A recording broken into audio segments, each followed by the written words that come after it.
Jerry Hendriks trifft in dieser zweiten Runde auf die aktuelle Nummer 17 der Welt. Er stand in diesem Jahr im WM-Viertelfinale. Er erreichte das Halbfinale bei den UK Open. Er gewann ein Pro-Tour-Turnier in 2017. Ladies and Gentlemen, aus Nordirland, Super-Chin, Gurney.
Well, welcome to the Ostermann Arena for Day 2 of the Happy Bet European Darts Open. Elmar! 11 Legs, das ist die Distanz auf der European Tour.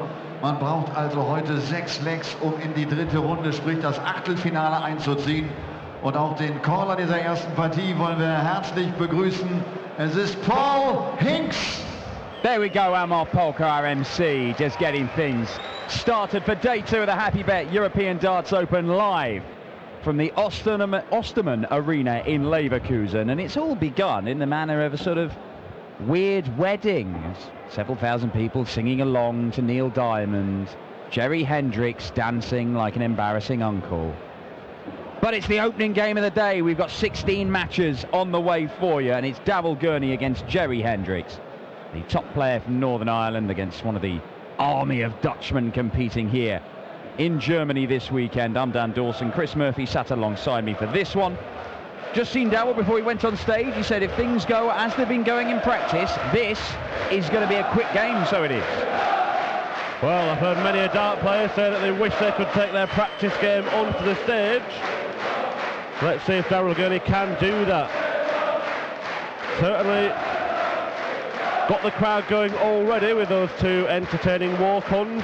Quite the opposite in terms of walk-on routines, but both warmly received by this ladies and gentlemen, first leg is doubled through large crowd in Leverkusen, and Super Chin will get us underway on Day 2 of the Happy Bet European Darts Open, and he is taking his practice game on the stage. Look, he's carrying on where he left off in the back room. Maximum for Gurney, the perfect start to proceedings this afternoon. Capacity crowd here at the Ostermann Arena, around about 3,000 just over. And Super Chin is putting on a show with 5 perfect darts, making 6! Well, he did warn you, Dan,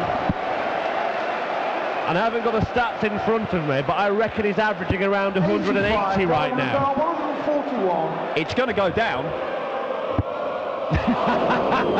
Savagely. 6 perfect darts from Gurney. You are right to boo him, Leverkusen. The wait goes on, but what a start. Electric from Super Chin. What a start indeed. Back-to-back 180s for Gurney. On his first appearance on the Leverkusen stage, can he take out a ton for a 12-dart start? Not quite. 60. Just sets up the shot. Hendriks, of course, was in action yesterday. So off home nation hopeful Christian Bunzer. It was an entertaining clash, but he will have to up his game on what we've seen from Gurney so far. Not just in this match, but this year. Yeah, just in general. Double 5. 30. He's going to lose a leg, isn't he? He's in very real danger of doing so. 6 perfect darts, and he could end up being broken here because Jerry Hendriks can see this off in 2. 14 or 15 darter will do for Jerry Hendriks for a breaker throw and a 1-0 lead, and as well as Super Chin has started, it's the finish that counts. Has Jerry Hendriks got the finish he needs? 60. Not on this occasion. 10.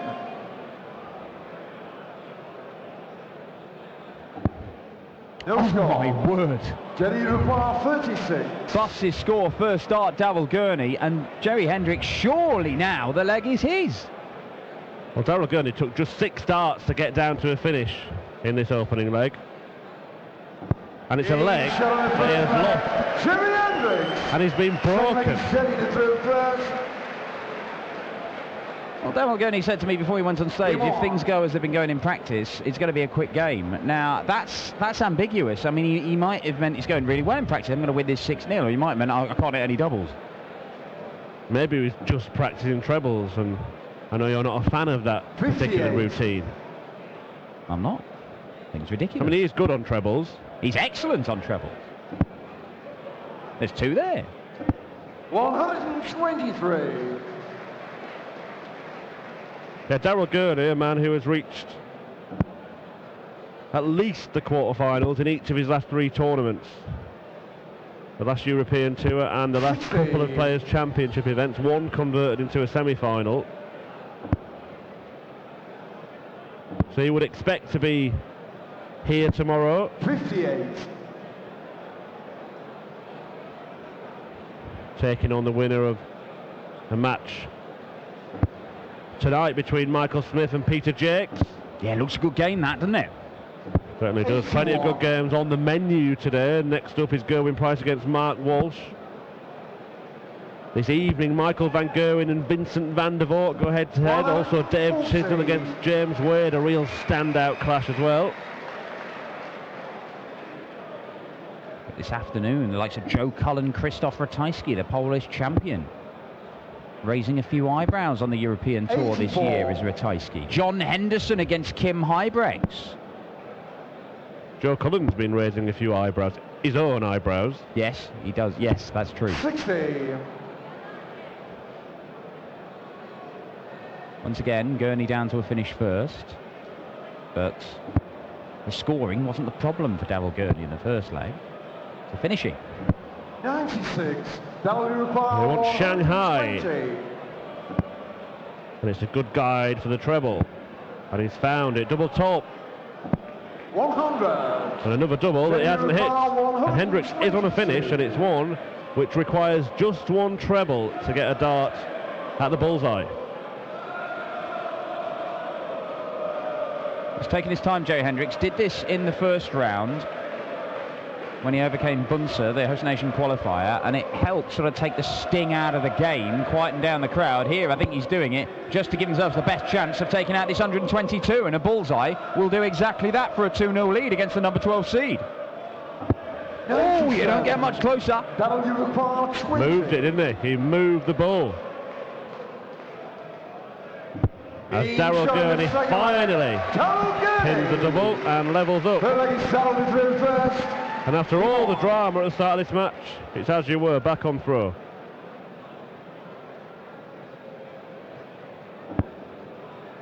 Well, Darryl Gurney believes he can score with the very best in the game. And that is a third 180 for the Northern Irishman. Just underlining that point. Well, the worst thing he can do is hit another one.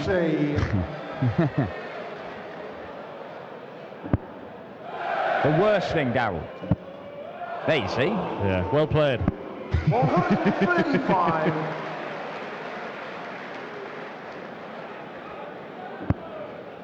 Absolutely terrifying, that treble 20 bed though, Darryl Gurney. I mean, this is... 140. He's had 3 scores of a ton or more and 3 180s. When he's finding that treble bed, he just keeps on piling into it. 100. Huge power scorer, isn't he, Darryl Gurney? That probably the best attribute of his game. One that has seen him catapult to the higher echelons of world darts. That'll require 86. Now, for an 11. Double 16, 11 darter. 12 will do. There it is, Daryl Gurney finding the doubles now, and this game has changed. 12 dart leg for the Northern Irishman. 31 years old, heading to Las Vegas on the World Series just to get a bit of reward for his recent performances. Look at this. 140. Magnificent stuff. Daryl Gurney's been around for a number of years now, but it's fair to say that he's got better. I mean, he's obviously got better, but he's become a power scorer, as we call it, as the great Rod Harrington would say, hasn't he? I mean, he was always capable of hitting treble 20s, but he never hit them with the regularity that he does now. I mean, this last sort of year, 18 months, he's become one of the biggest scorers in world darts. Certainly has. His grouping is fantastic. He's one of those players when 83. the first dart finds its way at the treble 20 bed, you almost expect the referee to be calling 180 a few seconds later. 60. That's the 60 for him there, but once again he's finding himself with his nose in front against Jerry Hendriks, who is struggling to live with Daryl Gurney, who, despite all that messing around in the first leg where he missed dart after dart and busted his score, he's still averaging round about that 100 mark, Daryl Gurney. Well, Hendriks has left 170. He missed a dart at the bull for this yesterday. 60. Jerry Ricard 170. A bit like the 1-2-2 shot earlier on. He took an edge before taking aim at the bull and only missed it narrowly. He's not going to get a dart at it this time, but he can leave himself handy with Gurney back on 141. Perhaps not quite enough. Well, he couldn't take out 141 earlier for the 9. He's not going to take it out here either. But that's not a bad setup shot, is it? Leaves himself double 16. 111. Yeah, one out of the Michael van Gerwen textbook. Bull for treble 13. But Hendriks does get a shot. The same target that Daryl is hoping to come back for. Takes his time once again. And it pays off. 1-1-1 for 2-2. Excellent check out from Jerry Hendriks. We have a level game, and Daryl Gurney is not having things all his own way. But how do you live with this? 140. You can see the disappointment on the Northern Irishman's face. He just feels like when he puts those darts there, it has to be a 1-8. Yeah, high in the bed, perfect for him as well. 28. The big old javelin that Daryl Gurney chucks as well. It's a big target to follow in. That's so good. So good. So easy. 4 maximums now for Daryl Gurney. 126 first 9 average. This is what Gurney is capable of doing. Well, it's wonderful stuff. And you're kind of left wondering how on earth this match is 2-2. Yeah. 105.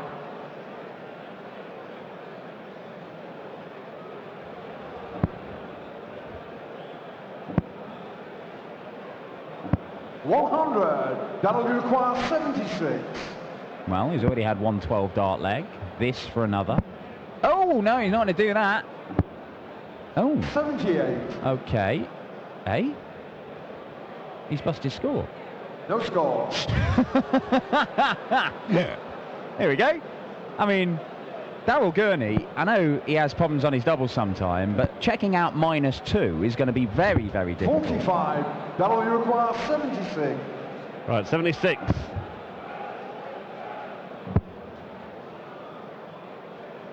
Paul Hicks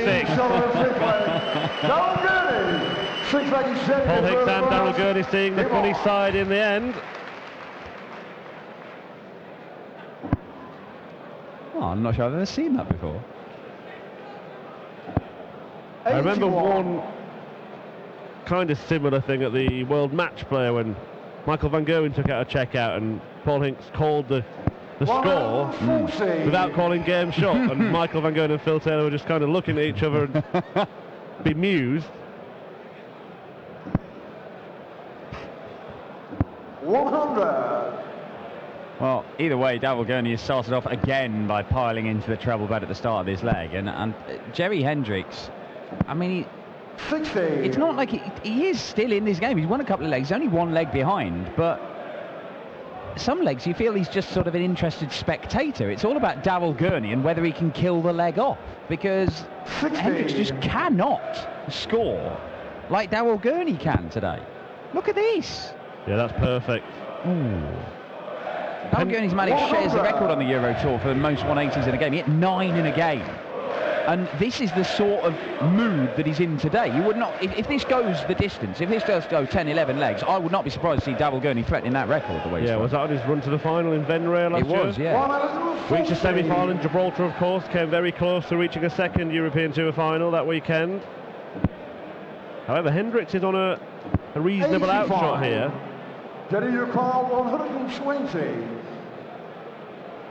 He's taken out 111. In theory, this is easier. Oh, yeah, me, it's not anymore. 80. That'll be required 160. Gurney's had 86 and 76. Now wants 116. Not going to get a dart for it though. And Jerry Hendriks 56. to level up Getting you in required a match 40. that he has seemingly been knocked around.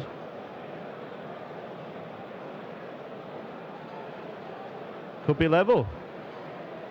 Should be level. Might be level. He's level. Settled in sixth leg. Jerry Hendriks. Sounds like he's settled into the first. Have met a couple of times before. Gurney has won both of those previous meetings. One in 2014, one in 2016. Jerry Hendriks has already done as well as he did in either of those games. He was beaten 6-2 and 6-3, so anything on top of this, it's a best performance he's had against Gurney, even if he gets done 6-4. Yeah, both of those came 100. in Pro Tour events away from the big stage. Basically means no crowd, and 54. Jerry Hendriks probably didn't dance to the hockey. He might have, but Yeah, I won't put it past him.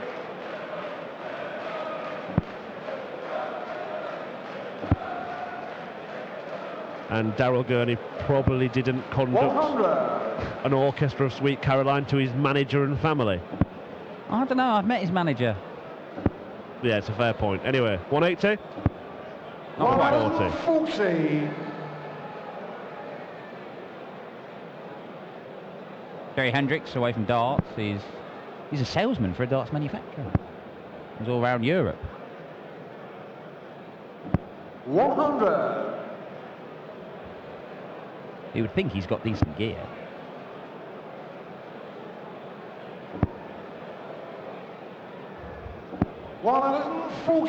Doesn't matter what you're chucking though, if Gurney is scoring like he is, it becomes very, very difficult.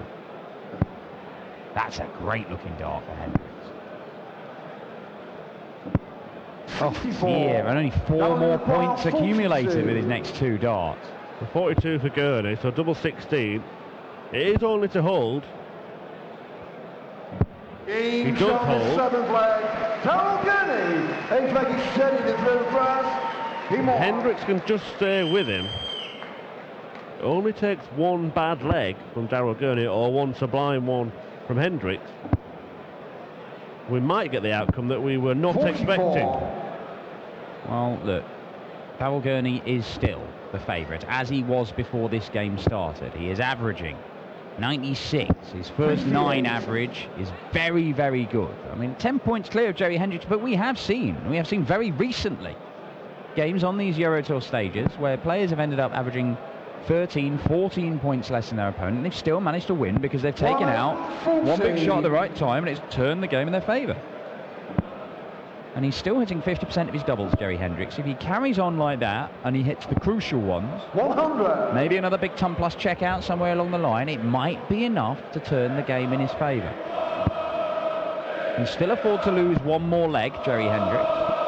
And it doesn't matter if he loses that leg by 450 points, as long as he wins the other 3. Yeah, I think he'd rather it wasn't this one if he is to lose. Another leg. But in a strong position to hold. More so now. 99.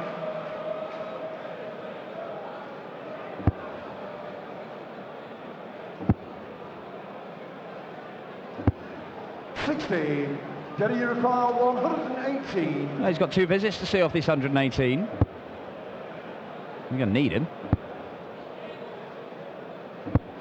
But that'll do. 78. Second prize, leaving himself 3 darts at a double. I think it's maybe the first time in the match Darryl Gurney has had 4 visits to the board and not left the finish. But he has left Shanghai now, and Hendriks knows with the way Gurney is hitting treble 20, he can't afford to let him have a go at that. Just going to take his time. Knows this is important, Jerry Hendriks. He's hitting half his darts to double, so you fancy this is going to go. If it doesn't, got problems.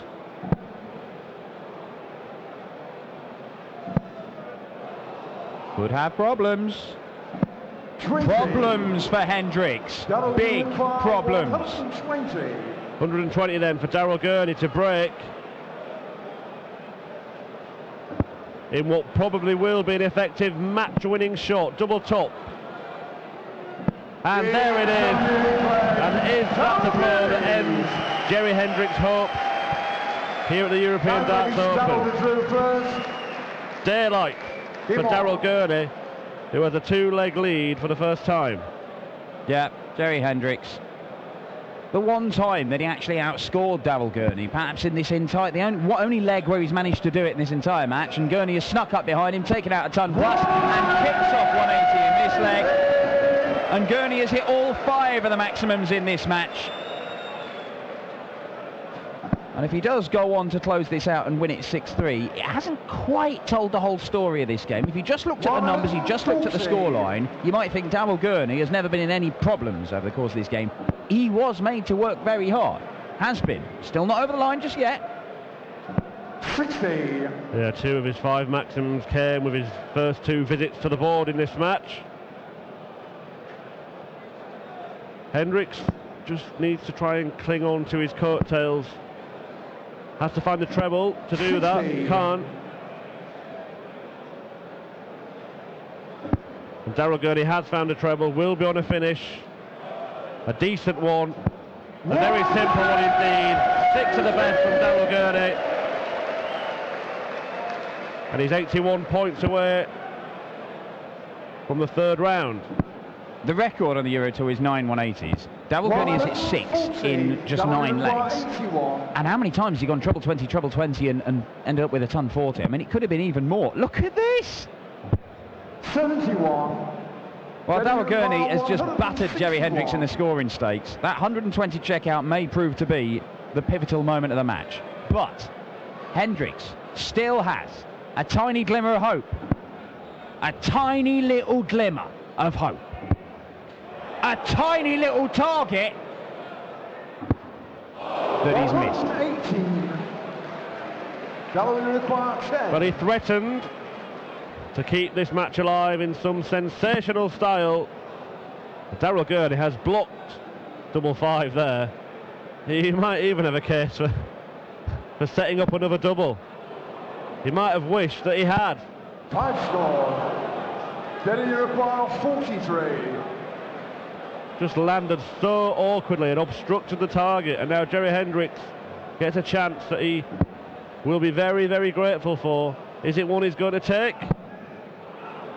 It's a good guide, and he's put it underneath, and he's broken Darryl Gurney, and is now throwing to force a decider.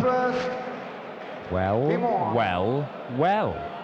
Darryl Gurney, 4 match darts, and I said, you know, if he closed out in this leg, it wouldn't tell the whole story of the match. Well, this story is going on, and it may have a little while to go yet, because having missed those match darts, Darryl Gurney, is that going 82 to haunt him? Is that going to be on his mind? Is it going to put him off in the last couple of legs of this match? And the confidence that he had before the game when he spoke to you, Dan. The confidence is displayed in the way that it's thrown during the match. He will be a very frustrated man if he doesn't play another game in this tournament, because he must feel like he can go all the way. Yeah, I mean, he must do. I mean, he won his first PDC title this year, and I believe there's more on the way for Bergh. 54. I believe he could win big things if he carries on progressing at the rate he is. But this is Daryl Gurney's game in microcosm. Massive scorer. 57. He knows that he's not as clinical when it comes to the doubles as he should be all the time. Sometimes he is. Saw a fantastic game with him and Simon Whitlock in Gibraltar. Finishing was absolutely superb from Daryl Gurney. Won him the match. But he's not like that enough of the time. If he was, he'd be right up there with the Van Gerwens and Andersons and all those sort of players. And just starting to pull a few darts low as well. Perhaps a sign of a bit of tension. 100. For Daryl Gurney, who has been unable to finish off Jerry Hendriks in this match, despite 6 180s. 99. Well, that's enough to get to a finish for Jerry Hendriks. Daryl Gurney would love a 7th 180. Love it. Not going to get it. 100. Just a ton in the end. You require 170. Hendriks has had a look at this before now, not really threatened it. He did threaten the 161 though, didn't he?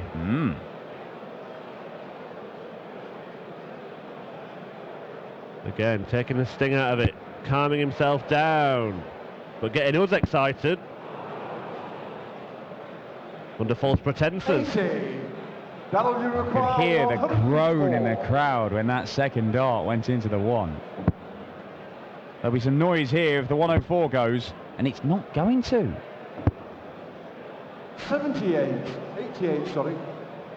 Getting you require 90. Double 8 left for Daryl Gurney for the match. Jerry Hendriks to deny the Northern Irishman a chance to take it out and to take us all the way to a deciding leg. It should be the 20s he starts on. Double 15. 2 darts to take us the distance. There it is, only needs the 1. Fantastic stuff from Jerry Hendriks. We are going all the way. And all right, Daryl Gurney has got the throw, but having lost the last couple of legs, does he have what it takes to get over the line? I think he'll be all right. He's all right. 180, number 7 for Daryl Gurney. What a way to start a deciding leg. Well, he's not going to equal the record, I can promise you that. The record is 9. He could get 8. 90. He's not going to get 9. Well, could he end in the same way he started? Back-to-back 180s. Possibly could. Oh, Daryl Gurney. 8 maximum. And for the second time in the match, the prospect of a perfect leg. It went horribly wrong in the first leg. He ended up losing it. If he loses this one, he'll be out of the tournament. Daryl Gurney, 141 points. And it's not going to happen, but he does know that the most important thing is that he wins this leg, and he has given himself a fantastic opportunity. He's on a 10-darter. It'll be the best we've seen this weekend. Be best we've seen on the Euro Tour for 4 years. Jerry Hendriks is absolutely nowhere, but Daryl Gurney missed dart after dart after dart in the opening leg after being on the 9-darter. He can't afford to do it here, and he doesn't. A 10-dart leg from Super Chin. Chinspirational stuff from Daryl Gurney. Lifting Jerry Hendriks up. It's a 3rd career victory over the Dutchman for him. But that one, well, he made it a little bit hard for himself, didn't he? 8 180s from Daryl Gurney. This is what the man is capable of, and could it be a first Euro Tour victory for him this weekend? Super Chin through to the final day of action. He'll take on either Peter Jakes or Michael Smith. That's one of the standout games from this evening session. But this afternoon continues with Mark Walsh, Special Brew, up against Gerwyn Price. A muscle-bound former rugby player from Wales, a man who made his World Series bow in Dubai. We'll be seeing more of him over the course of this summer on the World Series. Can the Iceman join Super Chin in the last 16 here at the Happy Bet European Darts Open? We'll grab a quick few words with Daryl Gurney and our MC Elmar Polka, and the action continues live here from the Ostermann Arena in Leverkusen.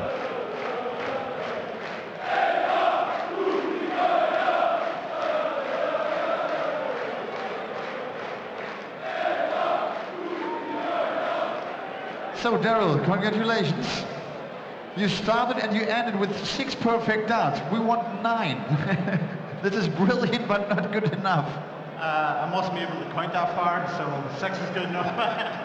No, through the game, I think I controlled the game most of the way, but then if you still look at the board at 6-5, I kept on missing opportunities. They put them away, really. It could have been 3 and 4-0 up, but that's my own fault. But no, I really, through the whole 11 legs, I enjoyed myself, and it was really a good game that way.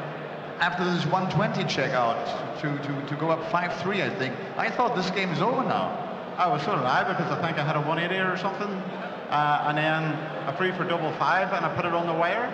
And to be honest, I knew I wasn't going to hit it.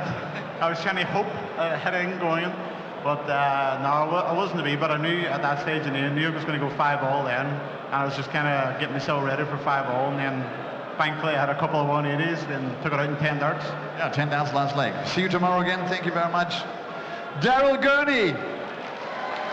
Going to Shanghai and Las Vegas, having already been to Dubai, a sign of the arrival, really, of the Iceman Gerwyn Price as a top professional darts player. And he'll be the favourite here against Mark Walsh, who came through in yesterday's first match, beating Nathan Aspinall. And joining me is, of course, a former World Series of Darts participant, Mr. Paul Nicholson.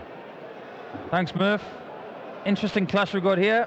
Looks like Gerwyn Price has kept his Dubai tan, making the white look even more white than it is. He'll be a very happy man because the Lions got a win today. He was glued to his phone in the practice room, just having a little watch of the proceedings. So he's going to have his chin up after that one, watching some of his compatriots play well down in New Zealand. Just outside the practice room, of course. Not allowed phones in the practice Outside room. of the practice area. He wasn't breaking the rules. But now it's up to him to get his W today. And we haven't seen him on the European Tour the last couple of events, have we? Maybe you want to explain why, Murph? Well, I think some things are better left unsaid. But yeah, forgot to enter, didn't he? 100. Well, these two have both now got stories about forgetting to enter tournaments. And they are quite comical when you think about them. You look back and you laugh, but at the moment it's probably a little early to say, you know what, 62. I don't want to laugh yet. But the Iceman forgot to enter the last couple of European Tour events, unfortunately, so he wasn't able to take advantage of his seeding. He has learnt his lesson, though, and booked everything for the rest of the year, apparently. Well, that's the way to do it, isn't it? Okay, we'll not make the mistake. We'll just get the credit card out and pay the entries for the rest of 2017, which I'm sure was a fair chunk of cash. Yeah, but he's not short of a bob or two, Gerwyn Price. Recent performances have seen him rise up the world rankings. He's charging towards the top 16. Of course, Mark Walsh had a very comical thing a few years ago where he went all the way to Las Vegas and his agent forgot to enter him, so he went there for nothing. Well, he was trying to replicate his amazing finish at the UK Open finals against Ian White, one of the best finishes you will see all year. Is an excellent finisher, Gerwyn Price. Talking about Daryl Gurney in the last match, his proper tribute is his power scoring, as we saw. I think Gerwyn Price's finishing is the best part of his game. Soon find out how his finishing is today. It's probably a good thing that went out. 20. It's a strange dart, that. It's almost like it deflected on the first dart, then hit the wire, then came out the board.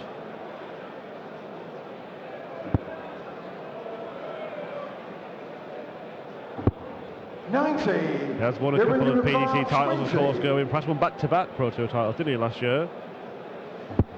Reached 2 TV finals now as well. The UK Open that you just mentioned, and the World Cup, but he's making a meal of this first leg, and Mark Walsh can take out a Hollywood shot here and land an early blow. Interesting little gesticulation from Walshy there, as if to say, all right, what was that about? 26. Well, he's run a few loose darts in this opening leg. All of Gerwyn Price's bad darts have been at doubles. He hit the double when he didn't need it, but what a way to finish 5. Pre-scored. But you require 99. Well, the good thing is sometimes you get the bad leg out the way, but this could be like an epidemic, really. It's got to start somewhere. All Gerwyn Price wants to do is get rid of this leg and get the chalk mark, because he doesn't want to be sitting on doubles all the time, like doing things like that. It could infect the rest of his performance today. And Walsh, what a place to steal. Almost like the first game, Murph. Well, yeah. Certainly is. Daryl Gurney hit back-to-back 180s in the first leg of the first match. Went on to lose it. Gerwyn Price was miles in front in the first leg of this one. Has gone on to lose it. And Walsh has kicked off of the 180 to be done in the second leg. Well, there's a signal for the Iceman to wake up a little bit. I know there's partners in the crowd. She was shaking her head. And I guarantee that Gerwyn Price will be shaking his head, considering the first leg that we've had. Walsh, of course, took out Nathan Aspinall yesterday with a decent performance. 9. Now, Walshy's had a 7 in this game and a 9. So, drinks are on Walshy by the looks of it. 59. Yeah, curious one. I mean, the last game, Daryl Gurney seemed to bully Jerry Hendriks all throughout that match, but it did end up going to a deciding leg. 140. And you pointed out the sporadic scoring of Mark Walsh here, but finds himself in front. Yeah, 180, 9, 140. 98. Kevin's got to be careful here, because he can't afford to let someone of Walsh's experience get the jump on him, because Mark's been all over the world playing darts against many different types of opponents, and Gerwyn Price tends to play his best darts when he's aggressive and he's got the blood pumping. 140. Mark Walsh is exactly the opposite. He doesn't show any emotion. He just gets up there and does his thing. He's not going to feed the monster that is Gerwyn Price. Well, Price has applied some pressure. But Mark Walsh has doubled his lead with 78 checkout. Dan Dawson and I were talking about people in the world of darts who you would put your mortgage on in certain doubles. 96. Well, I said Robert Thornton for tops, but before Robert Thornton joined the PDC, the man on tops was Mark Walsh. He does everything in his power to leave that double. That's been his game plan forever. And 100. when he was playing his best darts around 2006, 2007, even 2008, he was just deadly on it. He was the best in the world. 123. Yeah, won more than half a dozen PDC titles in that spell, didn't he, Mark Walsh?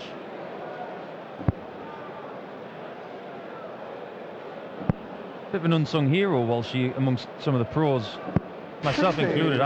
I've looked up to Walshy for many years. I think he's an outstanding professional. Yeah, Dan was describing him yesterday as 96. one of the best floor players in PDC history, in fact, but always one that would qualify for the big TV tournaments, but very rarely have a deep run.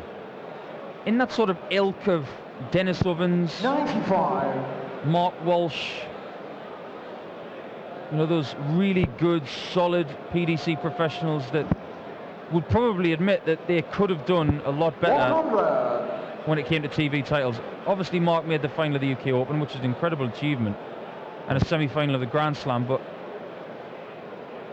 in his heart of hearts, he'd probably say that he should have done a little bit better with the ability. 28. But that doesn't detract from the respect that he's got from his fellow pros. Yeah, last 16 at the World Championship just a couple of times. World match player often made the last 16, but that only required one win. Gerwyn Price now has one leg on the board, 86 outs to halve the deficit. Game on. What do you think, Murph? A little bit of ring rust potentially for Gerwyn Price. He hasn't played since Dubai, has he, on the Pro Tour? Possibly not, no. He played in the World Cup of Darts, of course, didn't he, with Mark Webster. Reached a final there. Reached a semi-final in Dubai, didn't he, beating James Wade. He's got a new shirt as well. It looks very similar to the old shirt, but now it's got his face on. You know you've made it when you got your face on a shirt. Yeah, not sure how I feel about that. I'm not a fan. Everybody out there can have their own opinions about, different shirt designs, all that kind of stuff, but I'm not a fan of the faces on shirts. I'll add Devin Peterson and Gerwyn Price. I think their faces should be on the dartboard, looking towards the dartboard, and if you're good enough, they'll know your name. Well, you think it's a bit of a ploy though, Paul, for the player standing behind you to see your roaring face? The eyes in the back of the head shirt, I like that. I like the way you put that.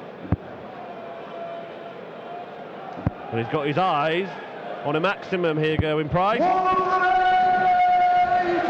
His first of the match. He's done really well here, Price, because he's almost wrestled Walsh's momentum away from him. And it's just the brilliance of Price that's got him in this position. Doesn't have to go for 20 in bull here. Treble 10 will leave his favourite. He's also a tops man. 65. And when you favour it like these guys do, when you miss it, they feel genuinely disappointed. Not just to close the leg out, but they feel they're so good in it that they should hit it every time. 131. Gerwyn, you require 20. Double 10 then. Game shot on the full flag. Gerwyn Price. Feels like it's Gerwyn to throw first. Game on. Using the insurance policy there, Gerwyn Price, missing top, but finding double 10. And gets himself level. And if he was a little bit rusty at the start of the match, he seems to be motoring away quite well now. Yeah, he's doing all right now, isn't he? Mark Walsh has really got to kick up a gear. And I think just get a bit more consistent on the scoring. 57. But it's a great topic, isn't it, when you talk about getting a game plan together if you're a 16s person or whether you're a double top kind of person. If you want to be good at double 16, if that's where you want to start, you constantly leave that. You've got to be good at double 8 as well. You've got to be good at double 4. Gerwyn Price has just proved, and James Wade has proved over the years, that if you're a tops guy, you've got to be good at 10s as well. You have to be, because you put it very eloquently there, Murph. Insurance policy. You might hit it low, and you might have to use double 10 quite a lot. Yeah, certainly is, and the obvious flaw in that plan is that you can end up on double 5 and then you can get in trouble that way, whereas players like yourself who favour double 16 can afford 5 misses. The good thing is that double 5 is next to double top, so you should be quite good at the height of it. 39. At the end of the day, of course, all the same size. And these top dart players can hit them all, including the little round bit in the middle.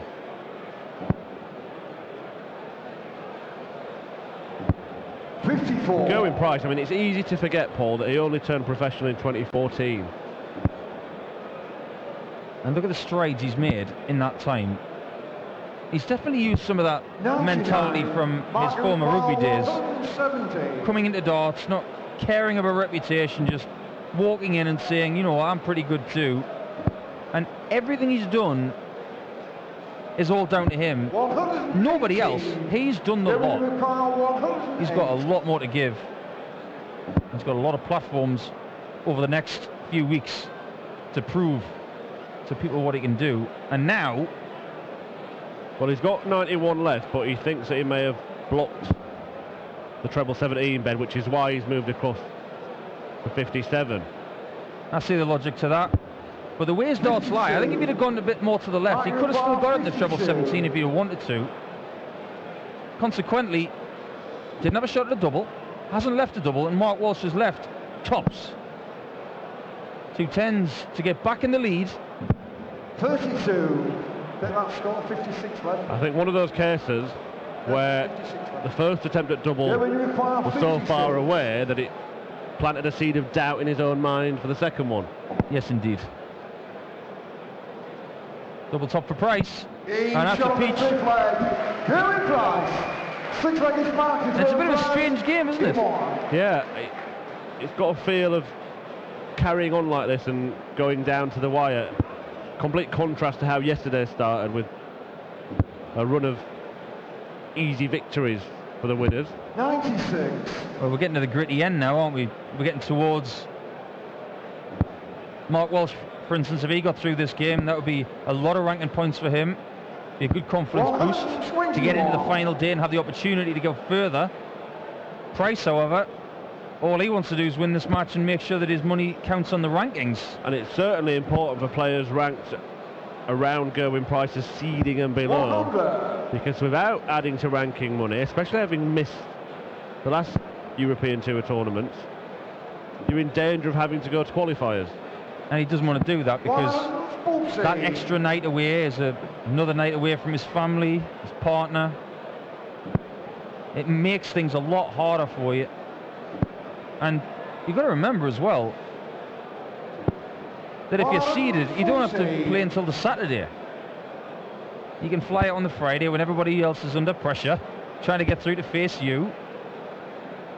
The only pressure the seeded guys feel 100. is to win the game on the Saturday to make it count. They'd much rather do that than go to qualifying, not be sure they're going, and having to win to get to this stage.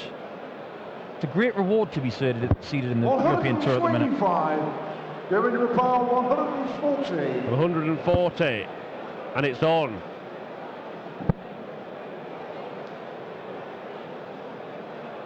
Well, he opted 120. for a couple of double tops. Maybe he should have stayed on the treble, because ironically he landed that treble with a second dart. Walsh wants a target that Price missed, and he does land double 10, and we are level again. Someone's happy about it. Hats indoors. That guy is definitely got it going on today. Must be one of Mark's friends.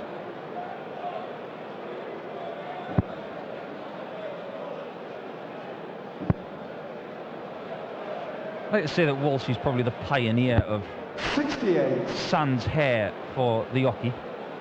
Him and Barry Bates. Look what Van Gerwen's done since he took all his hair off. Not sure how much choice these people have had in the matter. 95. I tell you what, if Gerwyn Price was given the choice, he'd say, "Go away, I'm keeping my hair." He looks after himself, Mr. Price, and there's nothing wrong with that. We like that in modern day darts. 36.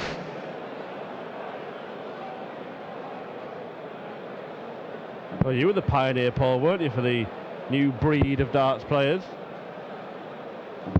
58. Maybe a little bit. I maybe contributed towards that. I don't look at myself as a pioneer. I just thought that being physically fit was good for my game. It provided me with a lot of energy. And when you've got games like this that are a bit grueling, sometimes you just need a bit more mental awareness.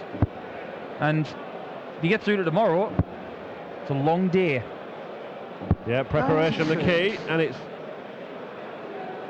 an interesting complexion in these European Tour tournaments, because, yeah, one day you're playing one match and the next you're playing potentially four. It's that old cliche, isn't it? One game at a time. When you require 152. Two treble 20s will lead double 16. He's definitely going to stay on the 60 this time. He goes for tops, it's a miss. Oh, double 16. This is a beautiful, beautiful visit. 120. He'll be back. But yeah, you're right. Potentially 4 games tomorrow, but you can split the tournament in 2 tomorrow, because if you win your first game, there's a long break between that and then potentially 3 at night. 60. How a lot of the players feel about breaking it down. Double 16 for Price. Underneath. Now needs a magic wand. 60. Yeah, You can see how much it was blocked. Try and find his way through the barricades there, Gerwyn Price. Mark Walsh But he's not going to get a shot in this visit, so Price still a heavy favourite to edge ahead again. 100. Going to require 16. Same area. Target slightly north, now across to double 4. Not the worst guide in the world, but he's got the wrong side of it, and now Walsh will get a chance to break. I'd put my mortgage on the fact it'll be 6 and tops. Tops for Walsh.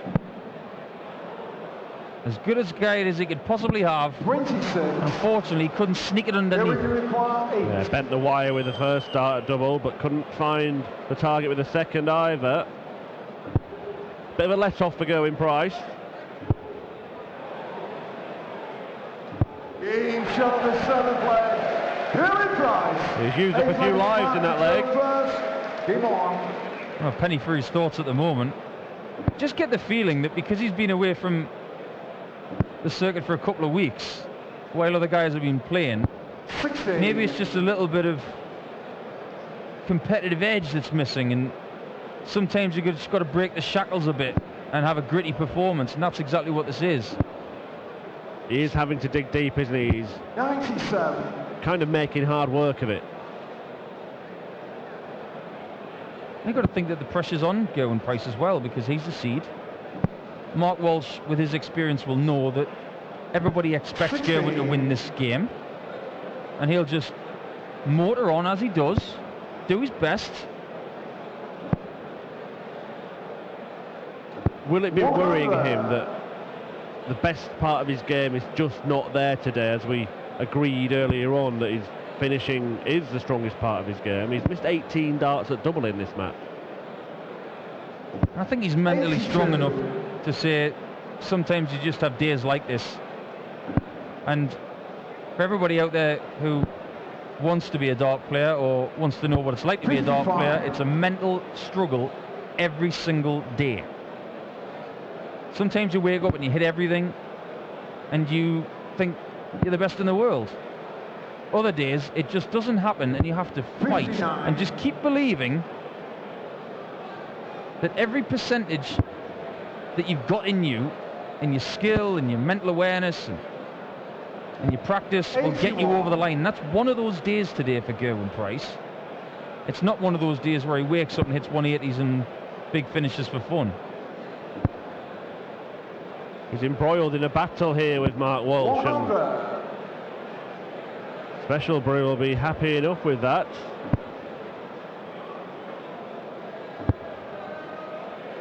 Is he going to go treble 16 here? 96. Mark require 140. 140. We saw Gerwyn Price attempt this by hitting treble 20 and then aiming at double top. Which way for Walshy? Show him how it's done, Mark. Oh, what a shot from Walshy! That's got everybody's attention, and he's good on tops, and he's just rubber stamped it, not once, but twice. 121. Well, Gerwyn Price tried it earlier. Mark Walsh rubbing salt into the wounds of the Welshman. And he's hit a zone. He's found his happy place. 140 finish, followed by 180, and Mark Walsh is making his move. 6 red bits in a row for Walshy.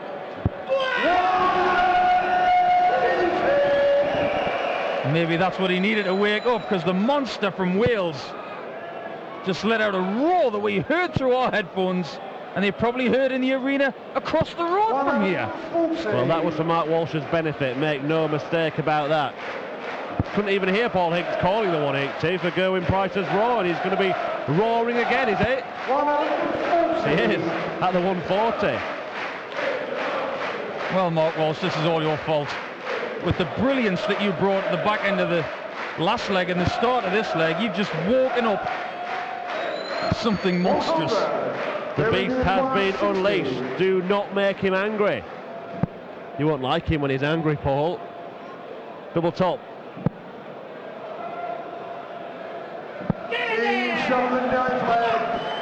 Well, Gerwyn Price has just been woken up. by Mark Walsh. He's pumped up. 100. And all that rustiness that we talked about before, that's gone now. Well, some people like to go for a run in the morning to get rid of the cobwebs. What Gerwin Price needs, obviously, is just a big scream and a very good 180. Well, you see these type of games where you say he needs something to get him going, whoever you're talking about, and usually it's taking out a big finish or in a 180 yourself. In Gerwin Price's case, it's been his opponent taking out a big shot that sparked him to quite brilliant heights. Let's not forget, in the previous leg, having hit the 140, Mark Walsh went off with a 180, and Gerwin Price responded, and how? I reiterate, Gerwin Price does not care for reputation. What you've done in the past, what you will do in the future. Right now, he just wants to slay you on that dartboard. And I know Mark Walsh is not one of those people who loves the Hollywood dart player, you know, the big gesturing, big shouting Hollywood type player. He likes it old school way. Get up there, get it done. And at the minute, Walshy, to take us to a mouth-watering 11th leg, could still be. Well, look, there's more than one way to win a darts match, isn't there? And Gerwin Price has not only found his darting ability that seemed to have evaded him at the start of the match,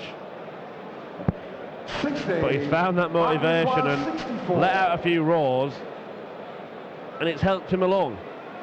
He might need to find something more, because Walsh wants double top to force a deciding leg. Chance for Gerwin Price. Very doable. Loves the 20s. Needs a treble. Gets the treble. Oh, it's right in the corner as well. Gives him loads of room to work with. Now he's got double 10. Too much juice on that one. Look at the bright side, Gerwin. It didn't miss the board. Double 10 for the match. 110. Marking required 40. Oh, just got overexcited, Gerwin Price. A bit of a flyer, forcing him to take aim at double 10. The same target that Walshy won. Can't get any closer without going in. 20. But he hasn't got in. And it's over to the Iceman to finish the job. That is as much emotion as you will ever see from Mark Walsh. And no emotion from Gerwin Price, but a lot of respect at the end from both guys. Mark Walsh woke up the beast, which we will see again tomorrow. It's farewell to Mark Walsh for now, but there's a lot more to come from Special Brew in the future. Yeah, Gerwin Price will take on Simon Whitlock or Dimitri van den Bergh tomorrow. The Welshman will be back in action, and we'll be back with some more action in a few moments. We'll hear from Gerwin Price, and after that, join us for Alan Norris against Aden Kirk. Schaltet aus und Gerwin Price zieht in das Achtelfinale ein. Gerwin, congratulations. That was work. That couldn't go easy, right? No, I put myself under pressure from the first leg. You know, I scored all right in patches through the game. My doubles were really poor, so I'm back on the practice board and a lot more practice on the doubles. Is the most difficult thing in such a match to stay positive? Yeah, I felt comfortable all the way through the game. You know, I knew I was scoring well, but my doubles were letting me down, and I knew if I started picking my doubles that I'd come through the game. And I just, like you said, I just kept positive, and I felt pretty comfortable. But doubles let me down a little bit. Yeah. I heard you're going to give autographs now in 5 minutes, close to the bus from Bayer Leverkusen. Yeah, I think so. That's cool. I will tell that the fans. Thank you very much, Gerwin. Gerwin Price. Wird übrigens in 3-4 Minuten hochgehen in diesen Raucherbereich. Dort steht ein Bus von Bayer Leverkusen. Dort werden wir Gerwin Price vorfinden für Fotos, für Autogramme. Wer Lust hat, geht einfach hoch. Sagt, er hat gut gescored, die Doppel haben nicht funktioniert. Und es ist gar nicht so einfach in so einem Match da positiv zu bleiben. Er wird also heute noch ein bisschen trainieren, noch ein bisschen an den Doppel feilen, damit das morgen dann im Achtelfinale noch ein bisschen besser geht. Aber nochmal für alle Gerwin Price Fans, jetzt gleich in rund 3-4 Minuten die Chance, mit ihm oben Fotos oder Autogramme einzuholen. Aden Kirk, Captain Kirk, das ist sein Spitzname. Er fordert jetzt gleich die Nummer 19 der Welt heraus mit Alan Chuck Norris.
So, das sieht auch gut aus. Das Board hängt, das neue Board, und damit sind wir bereit für die nächste Partie.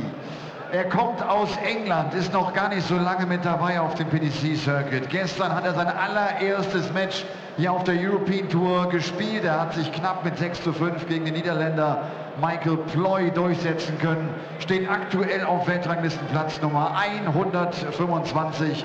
Die Rede ist von Captain Kirk, Aden Kirk.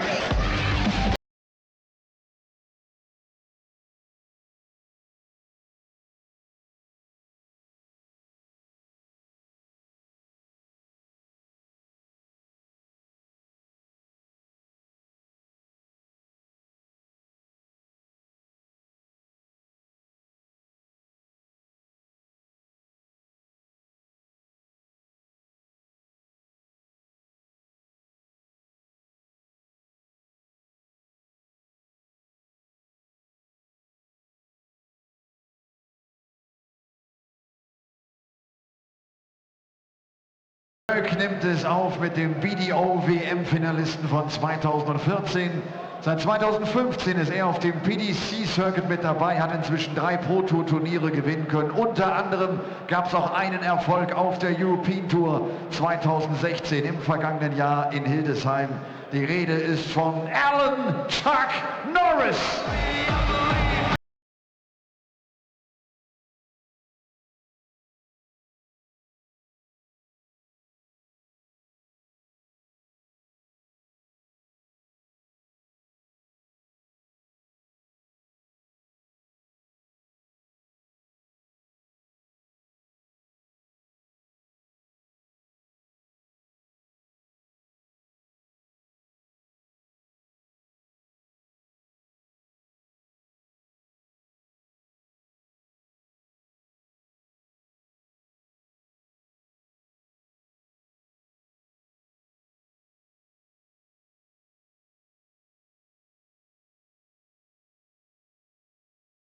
Dieser Partie ist der Kirkulator, Kirk Bevins. Well, a couple of absolute bangers for walk-on tunes to start the third game of the day here at the Happy Bet European Darts Open, live from the Ostermann Arena in Leverkusen. It's Alan Norris, a former Lakeside finalist, a former winner on the European Tour. The crowd are still singing his walk-on tune. Although Paul Nicholson sat alongside me, Dan Dawson, you were going close to Aden Kirk's. It's Skrillex. Yeah, he's one of the that's one of the cool tracks. It's called, actually said it was a banger, it's called Bangarang. There you go. See, we're down with the kids. We know who Skrillex is. I've got to improve my relationship with Aden Kirk. Yesterday I called him a farmer. Yeah, and you've done it again just now. I have indeed. And as soon as I came in the building today, I apologized to him, and he said it doesn't matter, it's totally fine, totally get it. Said it with a smile on his face. I'm just going to watch what I say from now on, Aden. Yeah. I will make no reference to farmers, but I will make lots of references to Star Trek. Yeah, it was the beard. that inspired Paul Nicholson to refer to Aden Kirk as having the farmer look. He's got a bit of an Amish thing going on, but 100. we will see if Captain Kirk can follow up his debut win on the European Tour yesterday with a victory over one of the 45. big beasts in World Darts, man, closing in on a place in the top 16, Alan Chuck Norris. Not been great on the European Tour this year for Chuck. 96. Kind of struggled a bit. He made a last 16 at the European Match Play, but he went out in the second round in Austria, went out in the second round in the German Darts Open, the German Darts Masters. 100. Did win a game at the German Darts Championship. That was the title he was defending. But he's not managed to make it to a final session of action on the European Tour. 59. Because he keeps going out second round, despite being a seeded player. He's not picking up a great deal of ranking money. And that has ramifications not only on his hopes of getting into the top 16 in the world, 140. but also just making the European Championships in Hasselt at November time in Belgium. 95. He was in the cab with us yesterday, wasn't he? And he said he's been practicing for up to 8 hours a day. Yeah, that is. I know that a lot of players will go, yeah, I've been smashing the practice board, doing hours and hours and hours, but 9 hours a day, he was saying. 55. I mean, that is a ridiculous amount of practice, isn't it? Oh, hang about. Not going to take out the 151. Norris will be looking at the same two targets with his first two darts, treble 20, treble 17, I think. Some players go 19s and 18s, but I think Chuck will stay on the treble 20 first dart. Or maybe he won't. Well, he will, but he doesn't hit it. Single 20, treble 3 is certainly not what the plan was. 49. Aden, you require 60. Well, Aden will be looking for a nice clean kill here. A little bit lower, Captain. 20. Alan, you require 112. This will be a steal in the first leg. It hasn't been the best leg of darts you'll ever see, but it doesn't matter about the level as long as you get a shot at the double and you hit it. That's exactly what he's done. First leg. Maybe the Norris. hours of practice Second leg is Alan to throw have helped first. him there, because that Game is a on. very, very good start to the match. Might have only been an 18-dart leg, but he doesn't care about that. Well, 112 checkout from Chuck, and he is off and running. And we know that Alan Norris has the capability, if he builds up a head of 59. steam, to go and win PDC titles. He's done it on more than one occasion, 3 times in fact.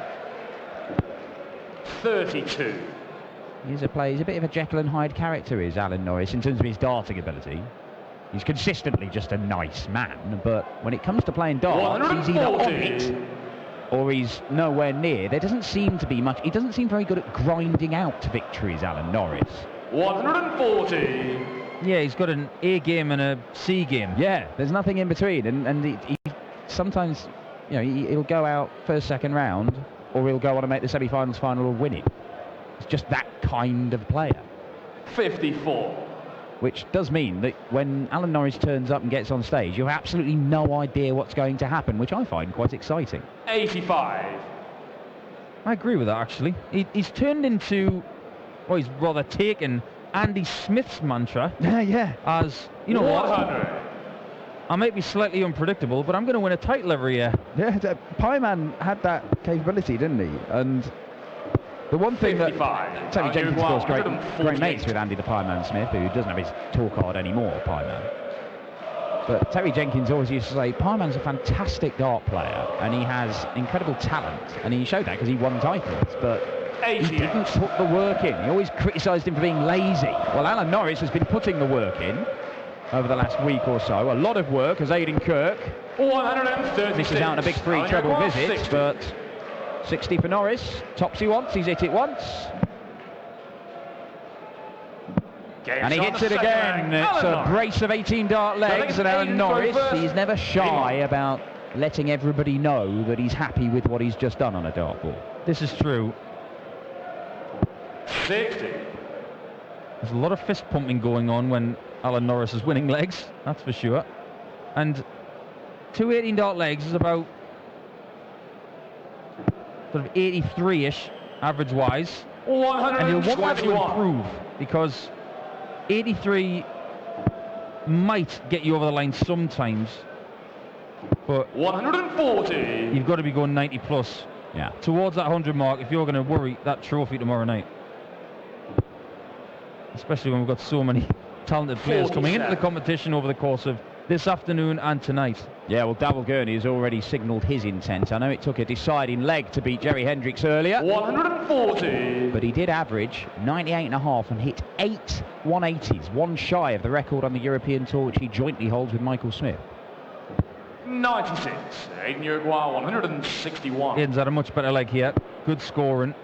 That gets rid of the odd number. 85. And that's all right. Gets him down to a nice 2-darter, something very manageable. This could be manageable if he finds another treble. He does. He's down to a 2-darter himself, Alan Norris. Pressure on this 76 for Aden Kirk. Only going to get 1 dart. It's a double top. Oh, he's just gone next door, and you could see he moved a step over to the left to avoid that first dart, and in the end he's thrown it straight into the double 5. Had he stayed there and avoided that first dart, maybe it would have gone straight in the double top. But double top once again for Norris, and there it is. Alan Norris, checkouts, 112, 60 and 97, all on double top. It's 3-0 on a second break of throw, and Norris is looking deadly on the doubles. He's getting better standard-wise with the legs as well.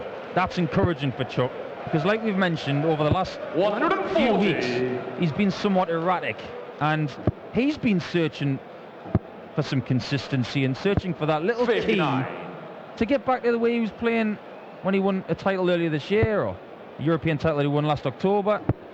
There's nothing wrong with the game. Sometimes it's between the ears. He is growing into this match, isn't he, Alan Norris?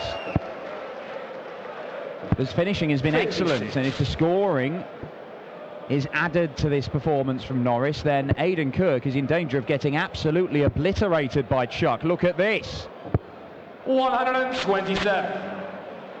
And look at the aura around Alan Norris. He's smiling. He's got a jump in his step. He's hitting big trebles. Can't wait to get back to the hockey. He is loving this right now. Tops again. 2 10s. And that's really good, you know. He continues to get better. Aden Kirk has got a lot of problems. Alan Norris. The average is now up towards that 100 mark. There you see, 97. 60. The first 9 needs some improvement, but he is getting better on the scoring stakes. He's just chucked in a 12-darter.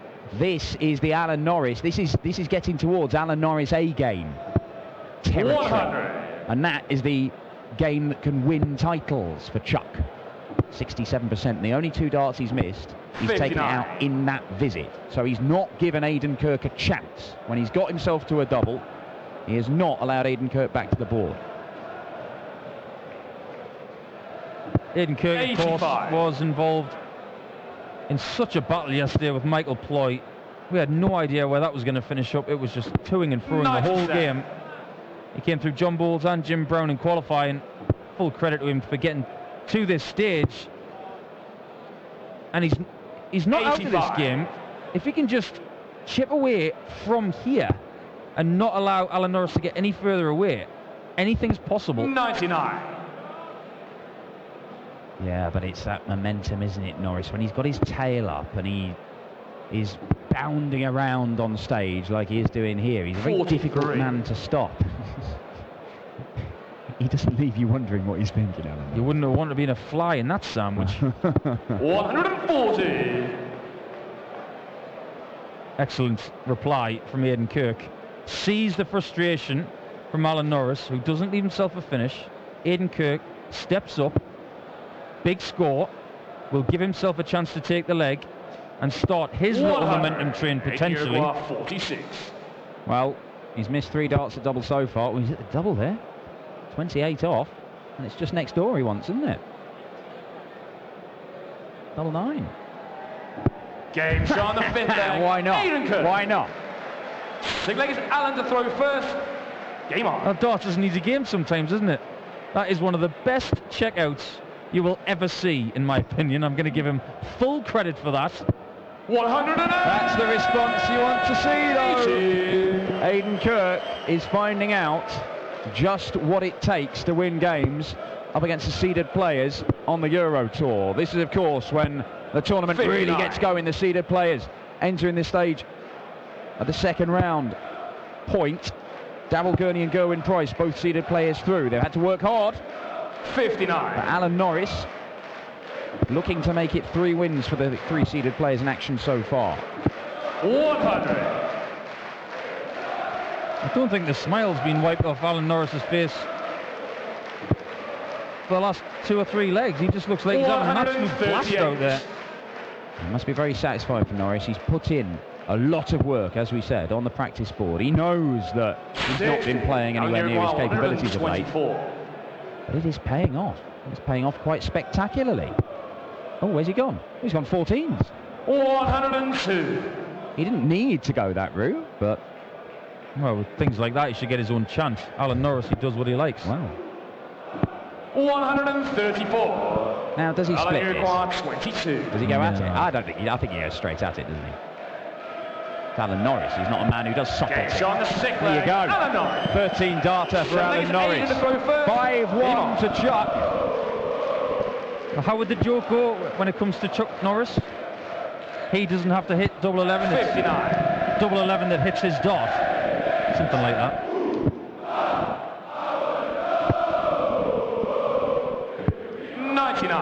Fair to say the atmosphere is pretty good in here this afternoon, Dan. Yeah, it really is, and we're going to see the final game this afternoon 58. will feature one of the 2 host nation qualifiers who came through the first round yesterday, Steffen Siepmann, who has got experience of winning at this stage of a tournament on the Euro Tour. He took advantage. 38. Oh, Robin Hood, some repairs needed there for Alan Norris, who's split the stem. But yeah, Steffen Siepmann managed to beat Joe Cullen. Admittedly, Joe Cullen was feeling he was green. He was not a well man when those 2 faced off. But we saw Stephen Bunting, who is Siepmann's opponent. He was very, very poorly last weekend. Nearly pulled out of the tournament in Austria. I haven't seen Stephen. I don't know if he's fully recovered or not. But if he is feeling under the weather, Steffen Siepmann has already shown that he's not a man to give any mercy. What is it about people not being well when Steffen Siepmann's here? I don't know. I mean, he bought himself the opportunity by winning yesterday. Siepmann. Gutsy display from the German, and he could find himself in the final day of a European Tour for the 2nd time in his career. Alan Norris has got to get back on this now. The repairs are done to the dart. His rhythm has been disrupted. He's got to start finding it again. 58. 5 legs on the spin for Aden Kirk is a tall order against anybody. That's how you go about it. That's how you go about it, Aden. You can only get 5 legs in a row if you get the first one. 1 leg at a time. And it's very possible if you keep doing things like that. 140. Giving himself a chance though, Norris. He's already taken out checkouts of 97, 112. Bullseye for Kirk. And there it is! Look at that for a celebration. 8 legs, Alan to throw first. I wonder how Alan Norris is going to take that celebration, because if Norris wins this leg, I think there may be some sort of riposte saying, oh, it's a celebratory type game, is it? Okay, let the adrenaline flow! 140. This could be interesting, couldn't it? Aden Kirk. 140. Well, he's going toe-to-toe. It's taken a little while for Aden Kirk to bring his game and really step up to Alan Norris. But he's doing so now. Norris is giving it right back to him, though. Yeah. There's a little bit more subdued from Alan Norris. Adrenaline's a magnificent thing, you know. 97. When you're up there, let it flow. It can get you to do some magic things. 58. Aden Kirk needs a lot of score now. 100. That's good. Alan, you require 123. Sneaky feeling needed more than that, though. Yeah, an extra treble 20 there would have put him pretty much level pegging with Alan Norris. 1, 2, 3 is not anybody's favourite checkout. He can do it. Treble 18 is what he needs. Oh, it's a long way off. 43. Now then. You require 164. I dread to think what the celebration would have been had that gone. 140. But Norris should get... Alan, you require 80. This might be tops, knowing Norris. It was. He didn't really give it much of a chance, but he does get one dart, and that's the danger. If you go tops and they both hit the 20, you've got to get through a forest of tungsten to find that double top. He's way over to the left-hand side. Norris for 6-2. 40. Well. 24. You left it, Aden. Is this game going to continue? Double 6. Oh, it's No too many. score. And you require 40. Over on that right-hand side of the board, we've seen double 10 bust on double 15 a number of times this year, but this time it's double 6 bust on double 10. It means that Norris gets more match darts. Double top he wants, no darts in the way. He's been deadly on this pretty much right the way through this game. Can he hit it here? He can, and he does, and it's 6-2. And Aden Kirk, a debut on the Euro Tour this weekend. He made it a winning debut yesterday, but did not have enough to withstand that assault in the early stages from Alan Norris. The winner of the German Darts Championship last year is safely through to the final day of action at the Happy Bet European Darts Open. Either Kim Huybrechts or John Henderson awaits Norris. They will clash later on this afternoon, but coming up now it is Joe Cullen, a 4-man in World Darts, a number 14 seed, looking to book his place in the last 16 as he takes on the top player from Poland, the Polish champion, Krzysztof Ratajski. European Tour, Kirk.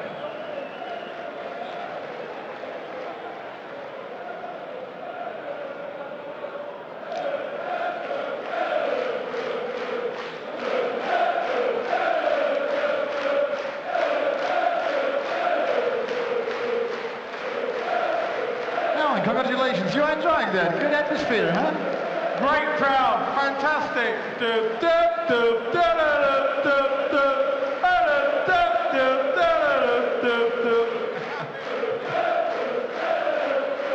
You looked confident, you looked good during that match. The percentage was okay, over 50% on doubles. That was a good start into the tournament, I think.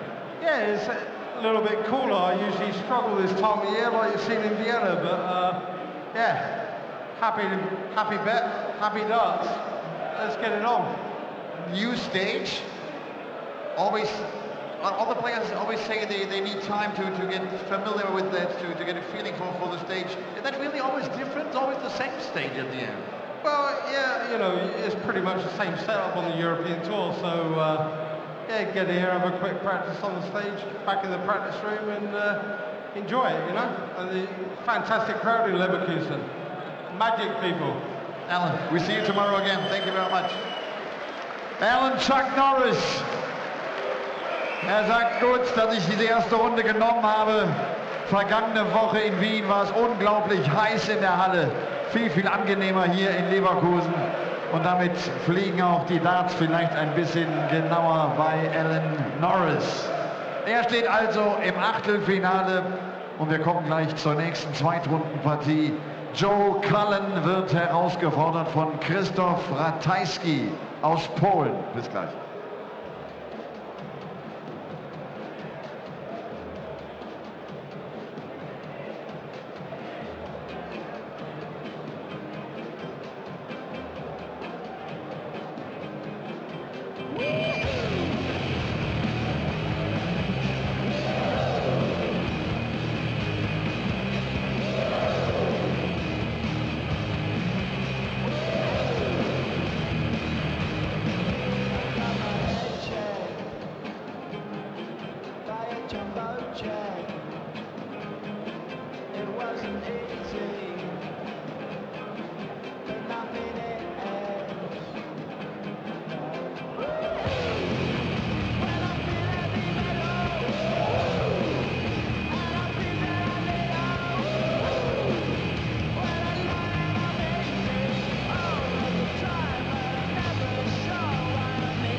Wir kommen zum einzigen polnischen Starter hier von Leverkusen. Ein Mann, der viele Jahre im Aden sehr erfolgreich war, der dann irgendwann den Schritt in Richtung PDC gewagt hat. Er war in diesem Jahr beim World Cup of Darts in Frankfurt für Polen mit dabei. Er hat sich jetzt zum wiederholten Male hier für die European Tour qualifiziert und man merkt ihm an, er fühlt sich immer wohler auf der großen Bühne. Aktuell die Nummer 97 der Welt, the Polish Champion Krzysztof Ratajski.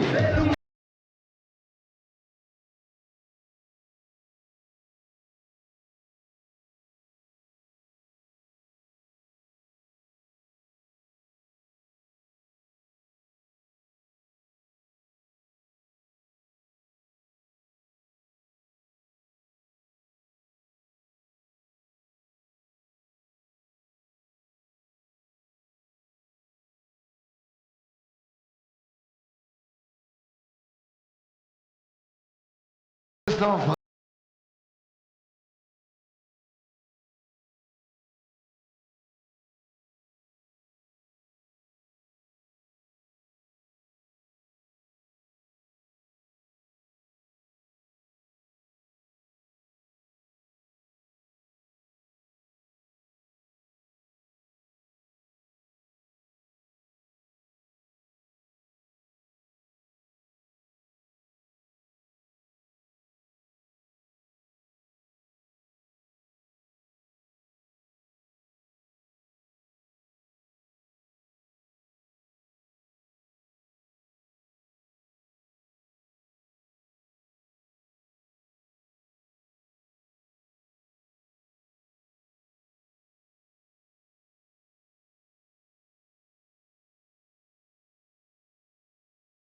Cullen, the Yorkshireman, the number 14 seed here this weekend at the Happy Bet European Darts Open, looking to make it 4 seeded players out of 4 through to the final day of action. We've already seen wins for Gurney, Gerwin Price and Alan Norris.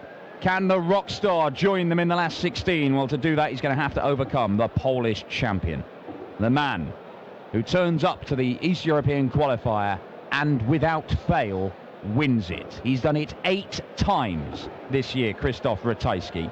And he keeps knocking on the door of a spot in the final day of Euro Tour events. Maybe today is his day, and he does go through to the last 16. It is Cullen versus Ratajski. I'm Dan Dawson. Chris Murphy joins me in the commentary box for this one, and Ratajski is not a player to be underestimated, is he? Certainly not. The pride of Poland against the pride of Yorkshire right now, Joe Cullen. Thank you, ladies and gentlemen. First leg is Krzysztof to throw first. Game on. And as you said, Dan, Ratajski looking to reach the final day of action in the European Tour event for the very first time. He's had some fantastic results. 100. We've seen him in every single one of this year's European Tour events. Perfect record in qualifying. 57. Joe Cullen, number 14 seed, important match for him. The man who was a semi-finalist last weekend in Austria. Talking to Paul Nicholson earlier on, and those players in the lower seedings, it's really important to win this second round match so they add to their ranking money and keep their seeding. Yeah, well, all 3 seeded players have managed to do that so far today. Hendriks and Mark Walsh put up stern examinations of Gurney and Gerwin Price, but couldn't quite get over the line. Aden, Kirk taken apart by Alan Norris in the early stages, but Ratajski looking to take Joe Cullen apart, fires in his first maximum. Yeah, gets him down to 1-2-1, and he's going to have a couple of visits to mop it up.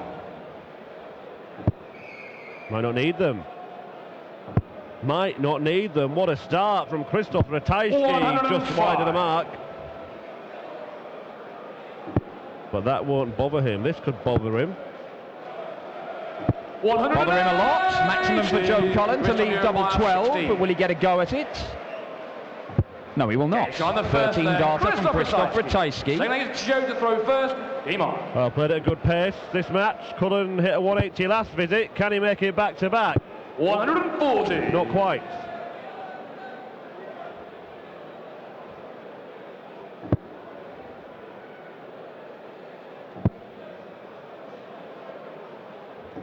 $137. Good response from Ratajski. He looks at it, doesn't he, today? Certainly does. He's going to give Joe a good run for his money. 57. No unflappable character, Krzysztof Ratajski.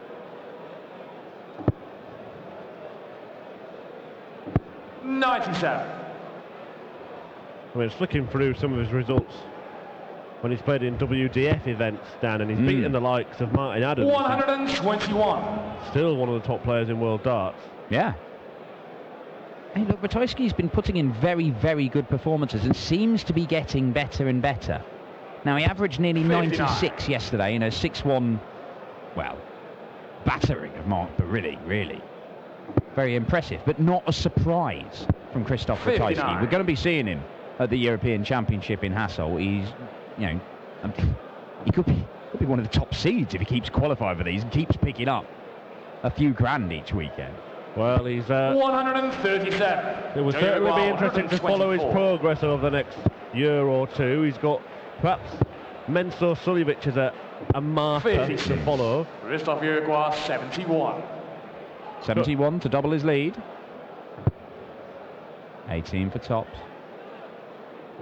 One dart at it for 2-0. Great start from Ratajski.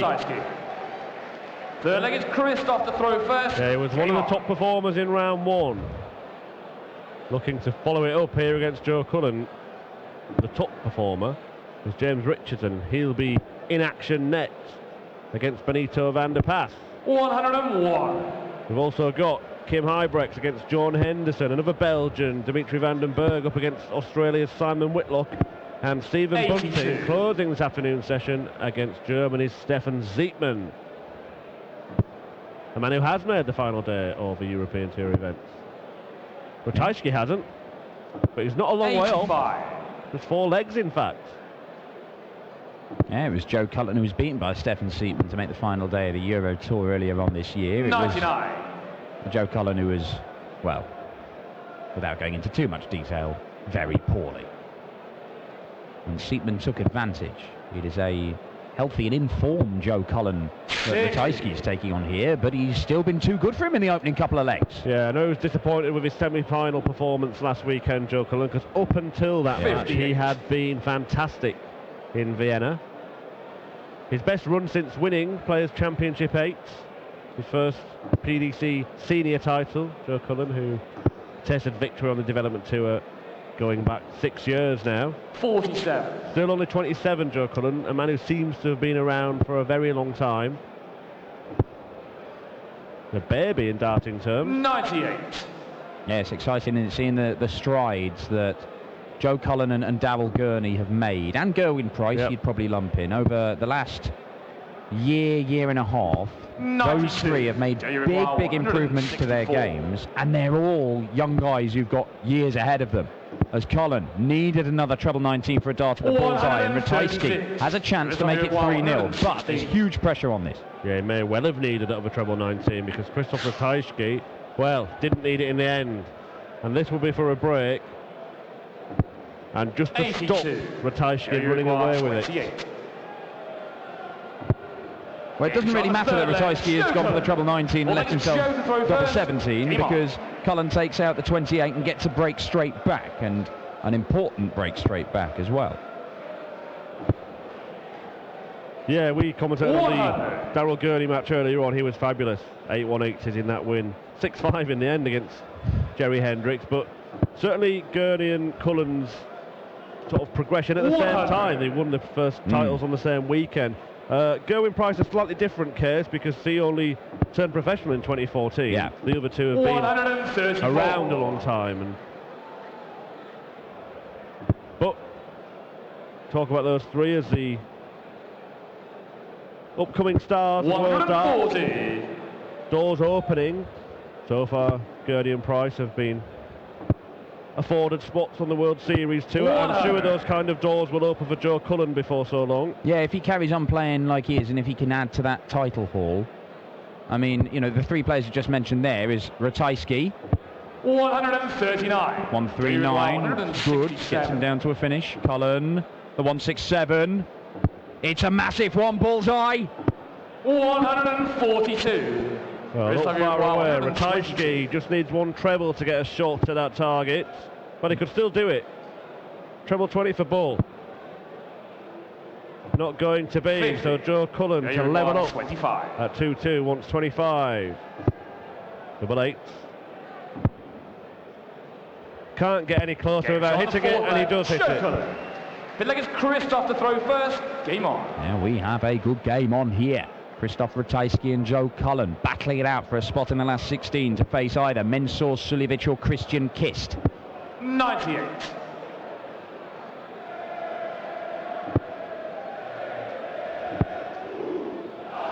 Joe being watched by his 58. best mate in darts, Devon Peterson, returning the favour after Cullen was cheering him on last night, although it was an absolutely horrific show of doubling in the final match of the night last night. Devon Peterson somehow coming through that game. Yeah, I'm sure he'd be the first to agree that it was the worst win of yesterday's session. 140. 2-2, 303 apiece in this leg. Although Ratajski's going to take a chunk out of his score. Most players would have started on treble 19 there. 137. Well, yeah, and now he's left himself with a bogey number. Strange, that. Yeah, Cullen does start on treble 19. 139. Could be the difference between winning and losing this game. If Cullen takes out the 164 and gets a break, and there you see the importance of counting. Yeah, well, he had a shot at the bullseye for 167, so it's not beyond the realms of possibility. Certainly not now. Another one of those. 96. Well, Ratajski may only get a dart at the bullseye himself here. 11s. It is the ball. Oh, and he's a long way off there, Krzysztof Ratajski. Cullen 68. to make it 3 legs on the spin and go into the lead. Only going to get 1 dart. Double 16's the target. 30. Just outside. Krzysztof 33. Well, the miss has left him a 2-darter, and it's 2 darts. One at double 16, the next at double 8, but it's found double 11. Show you require 32.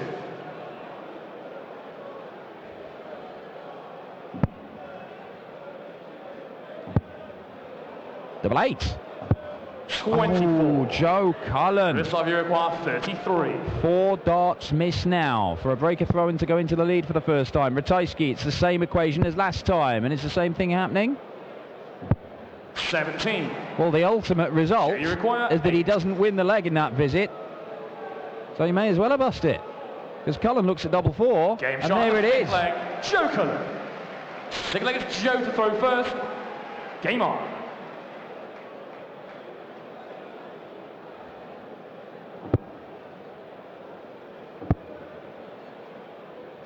$134.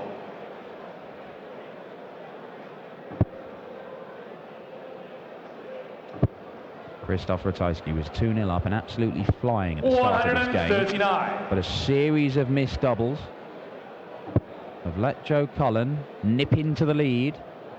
And is Ratajski going to suffer 80. second round disappointment once again on the European Tour? Bit of lucky there, that for Joe Cullen. Seemed to bounce off the point of the other dart. Could have been a 140, ended up just being 80. 100. Ratajski gets his nose in front, but not by an awful lot. Cullen still in control.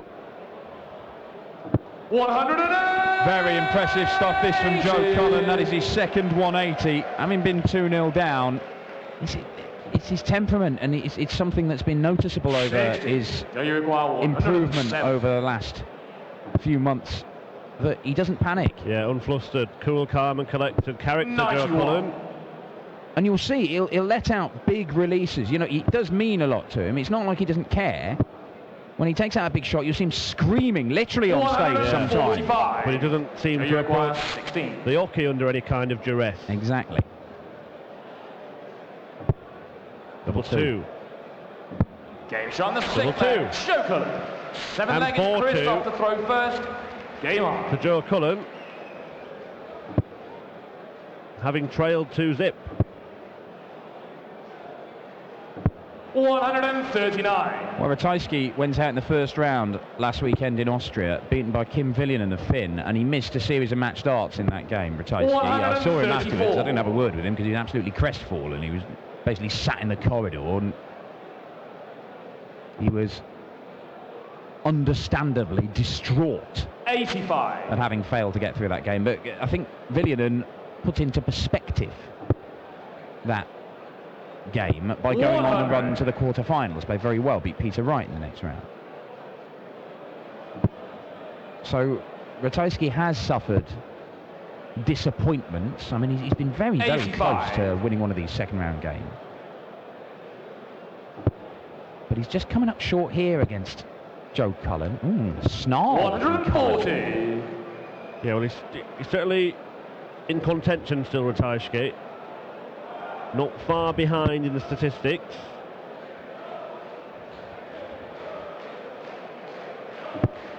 Well, in front of this leg, but it's not a guarantee that he will get a shot. Bullseye for Cullen. 5-2, bang in the middle of the board, and Joe Cullen, 12-darter, has put him in complete control of this game. 5 legs on the spin for Joe Cullen. And he made it look so easy. He does make it look so easy when he's on song, Joe Cullen. Checking that one out quicker than a cashier at Lidl.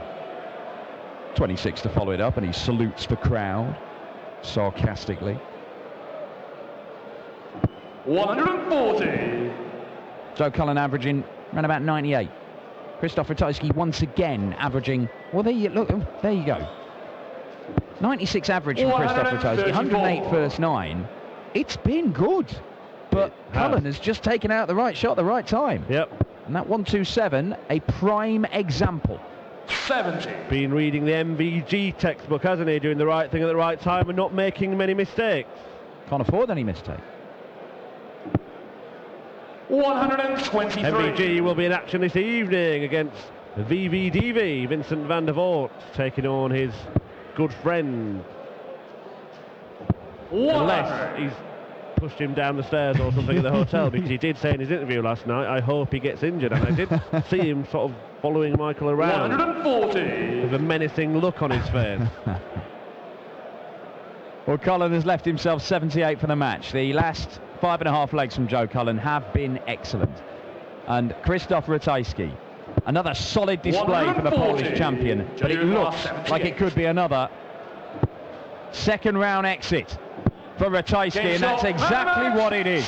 Joe Cullen once again has put in a very assured, confident display, and it is the Yorkshireman who is through to the third round. We will see him take on either Christian Kist or Mensur Suljovic, those two facing off in a fantastic looking evening session. But we've got 4 more games for you this afternoon, and it continues with Benito van der Pas against the top performer from round 1 at the Happy Bet European Darts Open, ruthless James Richardson.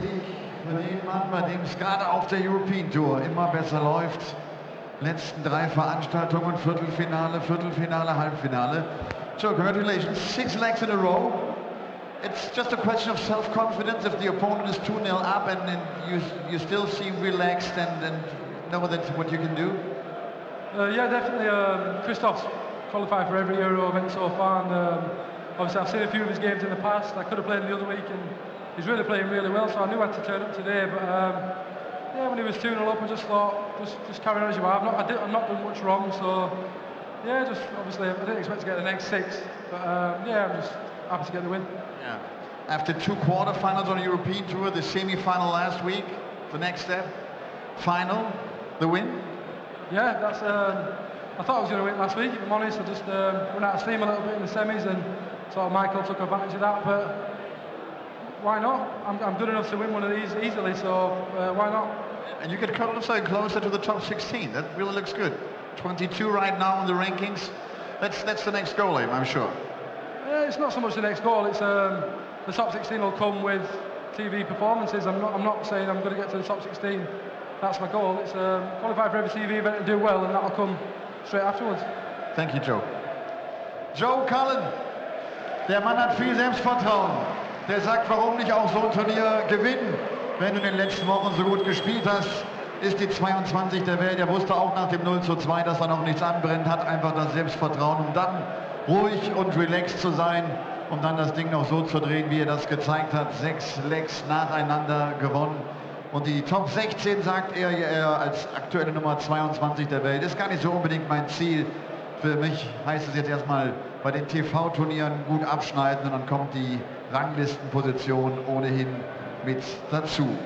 James Richardson, Mr. Ruthless, er fordert Benito van der Paas aus den Niederlanden in der nächsten Begegnung heraus. Bis gleich.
Match Nummer 5 wartet an diesem Zweitrundentag.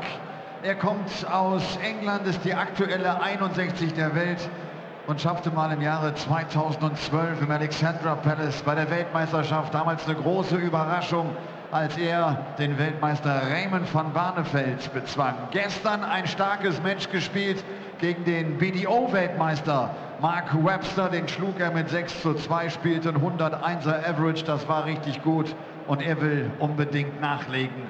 Ruthless James Richardson!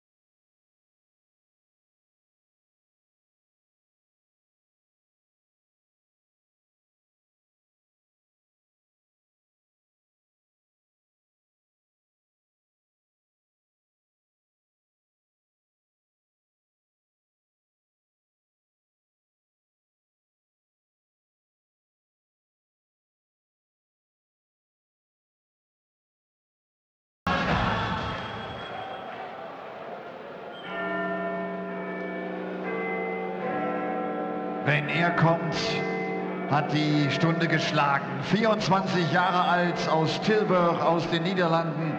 Im letzten Jahr 3 Pro-Tour-Turniere gewonnen, in diesem Jahr schon in einem Finale gestanden auf der European Tour. Aktuell ist er die Nummer 15 der Welt. Die Rede ist von Big Ben, Benito van der Paas. We're gonna make it all come true. This girl you were made for me. Girl, I was made for you. I was made for loving you, baby. You were made for loving me. And I can't get enough of you, baby. Can you get enough of me? I was made for loving you. The bold and brave James Richardson taking to the stage in Germany, conducting the crowd to an anthem of an English football song. It is his trademark walk-on routine, and he's not going to change it just because he's over here. And it was effective for him yesterday. Richardson, the top performer on day 1 of the Happy Bet European Darts Open here in Leverkusen, averaging 101 in his first round victory against Mark Webster, a 6-2 triumph for Ruthless Richardson, and his first ever ton-plus average in a stage match. Can he repeat it against the man who has reached a final of a European Tour event this year, Benito van der Paas, who perhaps might feel he should have won that event? Paul Nicholson joins me, Chris Murphy, in the commentary box to talk you through this.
167. James require 143. It's a good leave when your opponent needs one of the trickiest shots in the book, because you can't group the two first darts together.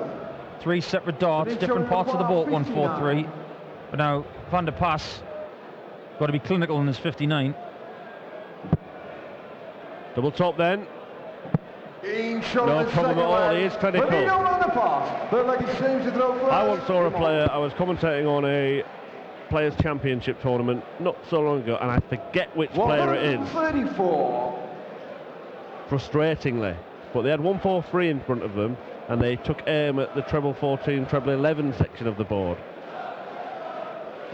134. I'm guessing he was Dutch, because that's very Dutch thinking. The other Klaassen actually said to me a few years ago that not a lot of people utilise the big segment that you've got with treble 11, treble 14. It can be very handy in shots like that. I think it's a pretty good option. The corridor of opportunity. I mean, it would have left a shot of the bull at best at the end of it, wouldn't it? 42 would have left 101, and 33 would have left 110. Yeah, 133 is another one. You can't put two together like with the 144. You got 2 treble 20s and double 12, but 133, for instance, treble 11 or treble 14 will give you an opportunity for another shot. It's a big area. This is all part of this next level continental counting that has come into the game over the last few years. When you want shots like 64, is that what you're aiming at? You're aiming for the middle of the 16s or the 8s, or are you actually picking a target? Me personally, I'm going for the treble 16. If it goes into the treble 8, it's a miss.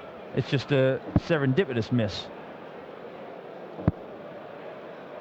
Well, Richardson's going to be under some pressure. 167. Not going to go, but that last start from Van der Pas has just made it a little bit more tricky than perhaps it might have been for Benito. Treble 20, single 15, for a very clinical and traditional 115. Oh, that one had some jump on it. That was a Javier Sotomayor type jump. This one's double 16. Tricky. 10 score. Benito, you require 40. Well, we can't quite see from that camera angle what he could see, but a suggestion perhaps that he might have been better to move across. I think so. Stay where you are, Benito. A little bit lower. 20. Too much dip. You require 32. Gets another chance, Richardson. It's still tricky. This time he does move. Got to go over the top. Double 8. You get the little roll from James Richardson before it's actually hit. He knows when it leaves his hand whether it's in or not. Yep, he could feel it, and he found the double. Edges ahead. We were talking about consistency. Benito van der Pas is a man that lacks consistency.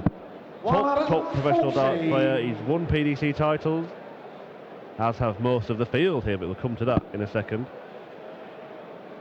But you look at his form line for this year, he reached a final, didn't he, the German Darts Open the back end of April. Since then, just one quarter-final. That was at the European Darts Grand Prix.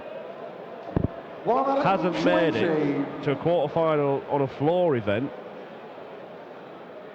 since the beginning of April. And that's unusual for Benito, considering that's where he has won his 3 titles. You'd think he's a strong floor player, but at the moment, it seems like he's not getting the real results where he's had previous success. 2 weekends ago in Wigan, he left penniless. Didn't win a single game. He did reach the last 16 of the Austrian Open last weekend. Now look at this. Well, he was almost going for it. The crowd wants it. He's not going to play those games. 138. And they're letting him know what they think about that. But I'm on his side, Paul. It's the right thing to do. You know, sometimes you just fancy it. At that point in time, it was the right call. He wasn't greedy. And he gets it done. Classy professional darts from Big Ben. And the intensity of James Richardson is intoxicating for me. I'd like to know how many times he blinks in a match, because I don't think it's many. Yeah, just an interesting side note to this tournament. We were looking through the fixtures. Every single seeded player has a PDC title, at least one PDC title to their name, 57. as do 4 of the unseeded players, although one of those, Mark Walsh, has been eliminated. We've got the very real prospects as Richardson rattles in another match. A full lineup of title winners tomorrow. Wouldn't that be something? That would be everybody wanting to add to their tally as opposed to wanting to start one. Vincent van der Voort, James Wade and Mervyn King, the 3 remaining unseeded players that have won PDC titles. And they've got more than one. They've all got quite a few. Yeah, all 3 of them have won on the European Tour stage. Wade has won several major titles. It depends who you ask as to how many. That's a whole other discussion. Let's not go into it. Will Richardson go for the ball given half the chance? We will never know. He would have gone for that. 98. Trust me. Just the way he plays.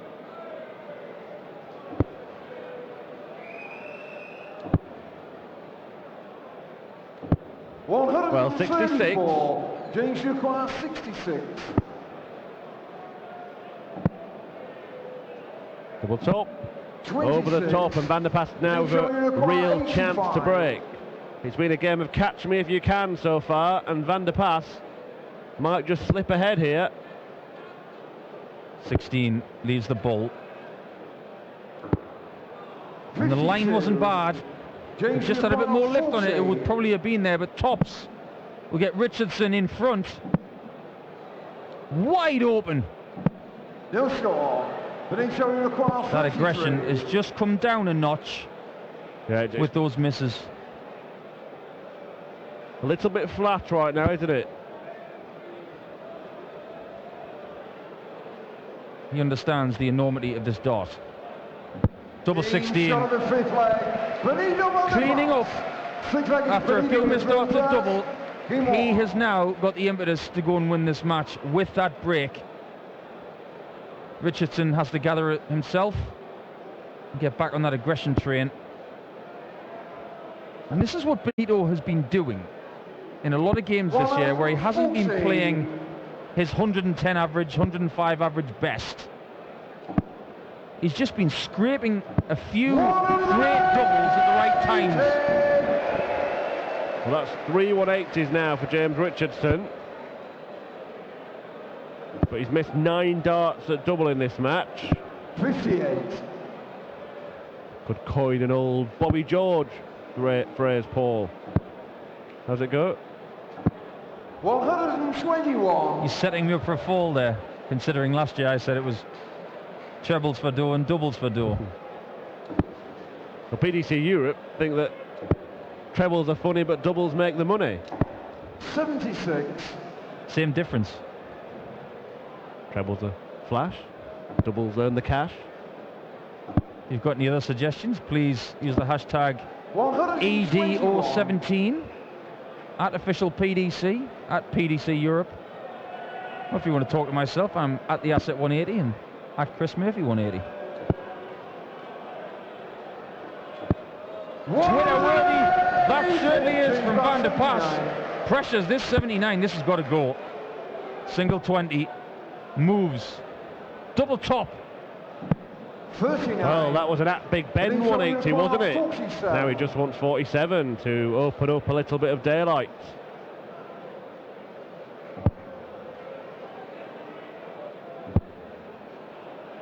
Double 8. 31. James requires 40. He did the hard work, but Richardson could steal a march here and break straight back. Yeah, he couldn't afford to miss that one, and he knew it. James Richardson. It's a game of missed opportunities. We are still none the wiser as to how this is going to go. 60. Richardson chuntering away to himself. A game I'd like to see is Richardson versus Peter Jakes. It will be Chunterville up there, constantly talking to themselves. 100. And it must be tiring. I mean, I know from experience that sometimes when you go in with an angry or aggressive mentality, 58. that even after a best of 11 game, it can be exhausting because you put so much pressure on yourself. You see the upright angle of the darts for Benito van der Pas. A very similar angle for James Richardson. Ever so slightly flatter, but pretty good. Exceptionally good. Fourth match for James Richardson. Half the amount that Daryl Gurney amassed in the first match of this afternoon session. 100. You could see that Jakes Richardson game, you know. You'd have to wait until the final. I think you'd get pretty good odds on it. You would get pretty good odds on it. The winner of this one takes on Dave Chisholm or James Wade, who lock horns later this evening. And good to see Chizzy back on the Euro Tour after having a week off. Welcomes himself back with a game against James Wade. 93. Danger foul 160. 160 then, the target. A third of it done. 2/3 done. Can he complete the combo? Yes, he can. What a shot from James Richardson. He plays Benito the third. And Van der Pas broke and looked to have taken control, but Richardson has hit back. Well, he did it again, didn't he? The aggression that we can hear from James Richardson was exalted before the dart even hit the tops. He just knows as soon as that dart leaves his hand where it's going. Yeah, not quite on the decibel levels of Gerwyn Price earlier on. I'm not sure anybody else is. Maybe Alan Norris when he's in full flow.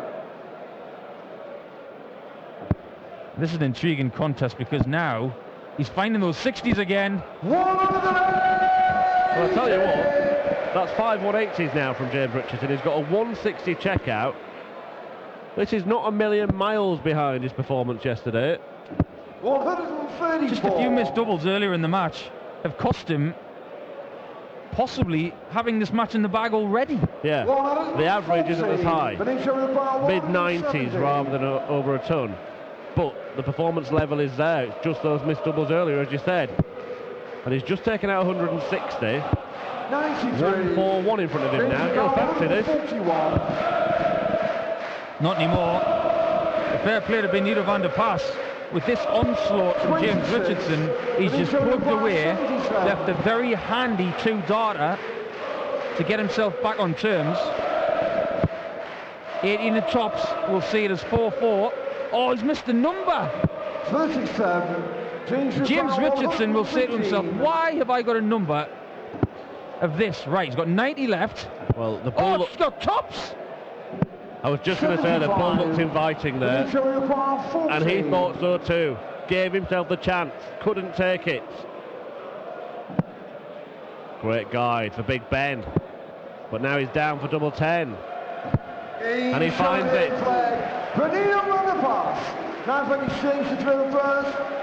Intriguing contest, do you think, Murph? Certainly is. Richardson is in the zone. 6 of the best from James Richardson. This is a slugfest now. Who has got the firepower?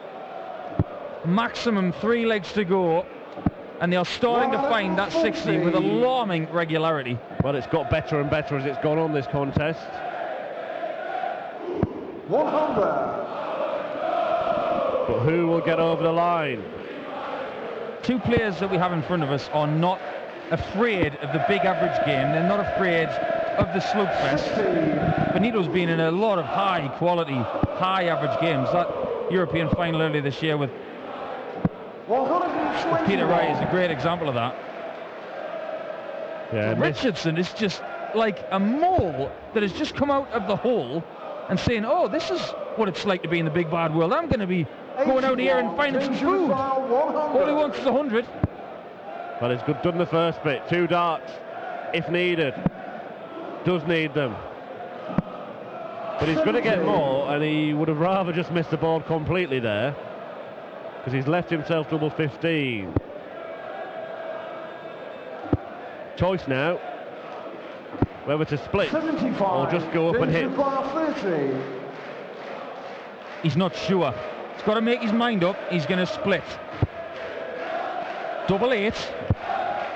2 4s. Yeah, it's there. 5-4, To the Englishman, Van der Pas. 2 legs in a row. Oh, he's not getting any ranking money this weekend. 80.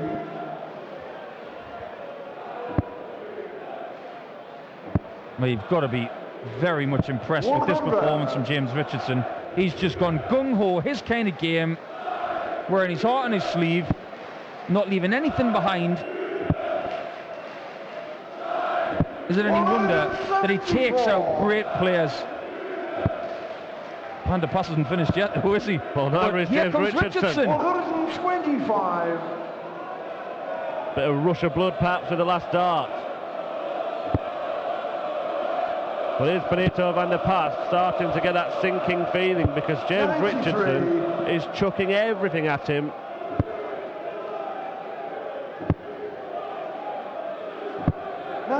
It's one of those games where you just want to put your cuppa down, stay quiet and just see what happens, because this is intriguing stuff. Well, a bit of breathing space for Van der Pas in this leg now. Richardson couldn't leave a finish, so Benito just working out his thumbs, ready to set up the shots. 134. Sometimes I've noticed in the course of this year and the back end of last year, Benito has got away with a couple. Is he going to get away with it again? Double 10 then for Benito Van der Pas, the fourth and last leg decider.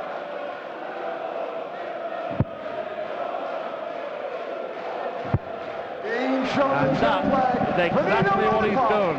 We are going all the way. Richardson has hit 6 180s. 7 180s hit by James Richardson. What a start. Daryl Gurney did this in the last leg decider. He actually upped his tally to 8 by going back to back. Did you notice though, no fist pump? Aggressive stuff from James Richardson. Gets back to the hockey, does his business. This has been a great game of darts. And James Richardson is doing the job right. Yep, his eyes etched on the board, not one look towards his opponent before 55. chucking in the max at the start of this leg, and he's homing in on a place in the final day of action. He has matched Daryl Gurney's tally. The record on the European Tour is 9. Richardson's at 8 in this match, and he's left 4-2 odd after 9 darts in a deciding leg by any standard. That is superb. Absolutely suffocating stuff from James Richardson. Closes it out. The Englishman goes through. And in a flash, it's JR. Goes through to play either Wade or Jizzy. He's playing on Sunday in Van der Pas. With no ranking money today, he's already off stage. Over 100 average yesterday. Didn't need 100 average today. Nearly got there. What a performance, and what an amount of 180s. Yeah, the first seed has tumbled. Benito Van der Pas exiting stage left as James Richardson ruthlessly goes through. Once again, he'll be back in action tomorrow, and we'll hear from him in just a moment. And then Kim Huybrechts takes on the Highlander, John Henderson.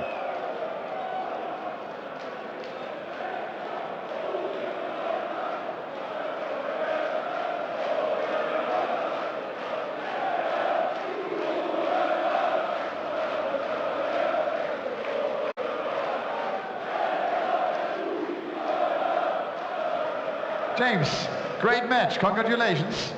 The second good match really in a row. Yesterday against Mark was pretty good as well. Yeah, I had to play well. I mean, Benito's, well, where's he in the rankings? You know, I've got to play well to beat these players. I want to get where they are. And, you know, I'm through to Sunday now. We'll see what happens. Yeah, first, third round on European Tour since European Championship last year. So first time this year. What's possible? Anything's possible, but I just want to say I want to donate this match to, this is emotional now, somebody called Barry. There's only a few people that know this, and I can't say them. This is for you, Barry. That match for you. Get well. Okay, thank you, James. James Richardson. Und ganz ehrlich, ich kenne auch nicht die Geschichte, die dahinter steckt. Das war Grüße an seinen Freund vermutlich, an seinem Familienmitglied Barry, dem es offenbar nicht besonders gut geht. James Richardson geht's verdammt gut, der ist in einer guten Form. Sein erstes Achtelfinale auf der European Tour in diesem Jahr, sein erstes Achtelfinale seit dem European Championship im vergangenen Jahr und damit hat er also auch den finalen Sonntag erreicht. John Henderson fordert jetzt den Belgier Kim Huybrechts heraus.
Und damit kommen wir zum ersten Schotten an diesem Samstag. Er ist die Nummer 34 der Welt, er ist die aktuelle 4 der Schotten nach Gary Henderson, Peter Wright und Robert Thornton. Ein Mann, der schon in einem European Tour Finale stand, 2015 in München. Er kommt aus den schottischen Highlands, der Highlander John Henderson.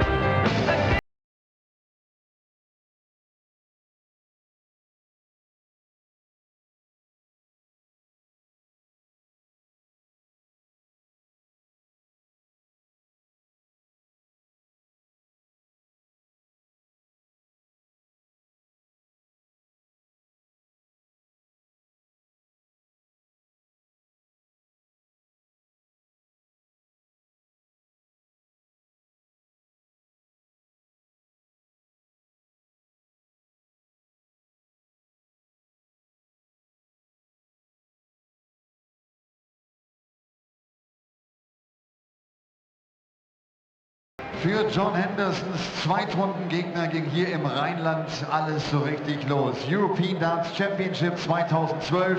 Er erreichte das Viertelfinale und für ihn war es der Beginn seiner wirklich tollen Karriere bei der PDC. Er hat inzwischen Pro-Tour-Turniere gewonnen. Er stand in einem Major-Finale. Er hat die Premier League zweimal gespielt. Er ist die aktuelle Nummer 12 der Welt. Herzlich willkommen aus Antwerpen, the Hurricane Kim Huybrechts.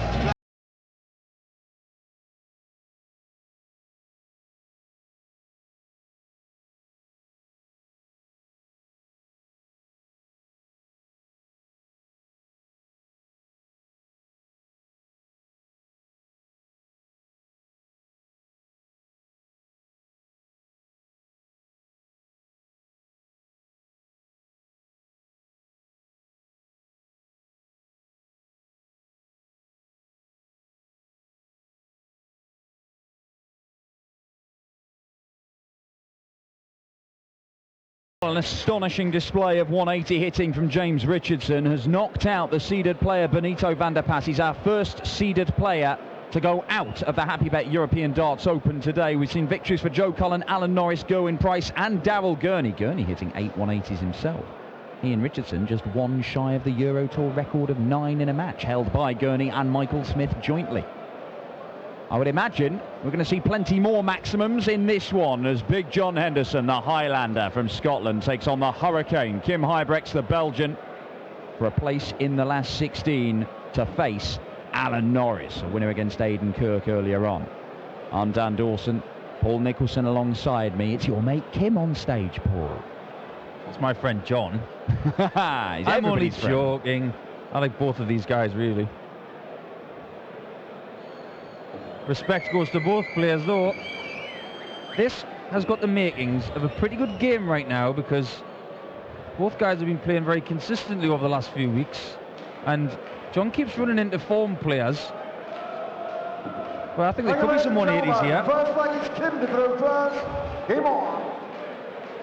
Bump of the fists and away we go. Huybrechts versus Henderson for a place in the last 16. John Henderson, when I spoke to him earlier on, said that he's getting annoyed with going out in the second round stage of these Euro Tours. He feels like he's playing well enough. He can just get past this obstacle of the second round tie with a seeded player. He could go on and win it. 60. But he's not really been able to find himself in the final day of a Euro Tour since he went all the way to the final in Munich a couple of years back. Is this the first 180? It is, you know, and it goes to Huybrechts. Well, somebody gets Paul Hinks a nice big glass of water with some ginger and honey in it, because he is going to need it. He had to cry a lot of 180s in the last game. Yeah, John Henderson is, in my opinion, one of probably the top 3 guys on the tour right now without a tour title. He's won titles in his BDO days, some big ones too. British Open champion. 140, Kim Huybrechts 81. But he hasn't broke his duck yet. Double 12. Ominous signs from an angry-looking Belgian. 11 darter from Kim Huybrechts. Strong start to this one from the Belgian. Yeah, you mentioned his haul of BDO titles, John Henderson, among them the Belgium Open in 2009, where he beat Kim Huybrechts in the semi-finals, beat him 5-3. That was the first meeting between these two. They have since met another 9 times, and surprisingly, John Henderson has an excellent record against the world number 12. He's won 7 of their 10 meetings, although the most recent one, which was, well, a matter of days ago in Wigan, it was won 6-5 by the Belgian. 140.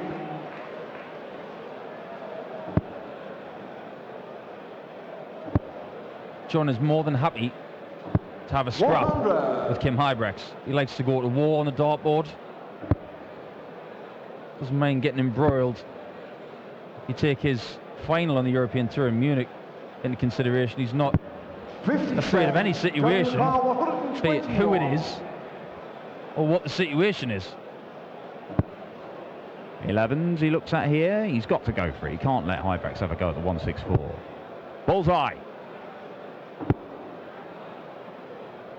He's hit the 13 there. Give me a crown 164. Well, it was the right thing to do to go for the bull, because you can't give players of the calibre of Kim Huybrechts a poke at anything, really. 24. But now Hendo can't lead tops here, which is what his favourite is. So instead, it's 13 for double 12. 13. Well, Huybrechts, shocking visit that last one, and he's made this very hard for himself. But he could still do it. Oh, tops he went. 80. Well.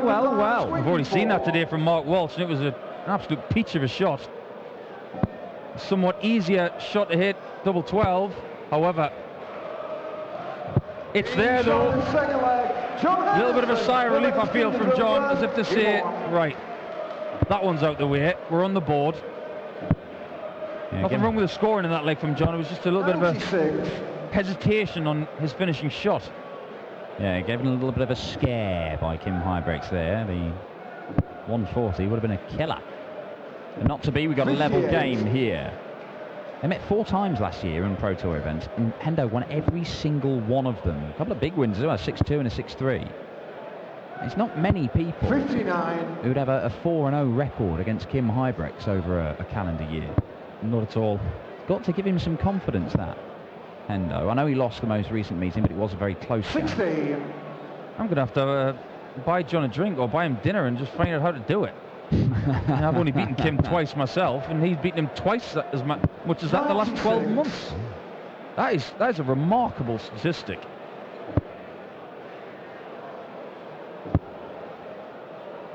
I know that John's looking forward after this tournament to going home for a couple of days up to Huntley. And I think he's taking delivery of his new shirts. Coming all the way from China via a designer in Australia. A guy that I know very well because he also designs mine. Huh? Same size? Not the same size. Okay. 100. I get the feeling if John put on one of my shirts, it'd be more like a scene from The Incredible Hulk. Well, I'd be worried about constricting his blood flow to his head. So we're going to set this shot up, Henderson. May use the bullseye at the end of this. Well, he gambled and it paid off. Very good adjustment. All of a sudden this 130 looks a lot harder with Hendo on 85. Bullseye. Oh, he worried it. Now, potential for this one. That is 6 points. Well, even hitting a single 15 would have given him a dart at the bullseye minimum for the leg. As it is, he needs to find a treble with this dart. Doesn't do so. So Huybrechts will return to the board. We're going to clear up 25. It'll be 9 for double 8. That's the usual route for Huybrechts. The Hurricane for 2-1. Double 4. There it is. Shot the third leg. Kim Huybrechts. Bowling shot the third first. Game on. Kim's got the usual crowd by his side in the VIP area. Mark Elkin, his agent, manager, sponsor, whatever you want to call it. Pretty much one and the same these days, those things. Kyle Anderson, who had a great start to his match last night. Unfortunately, 59. Couldn't sustain it.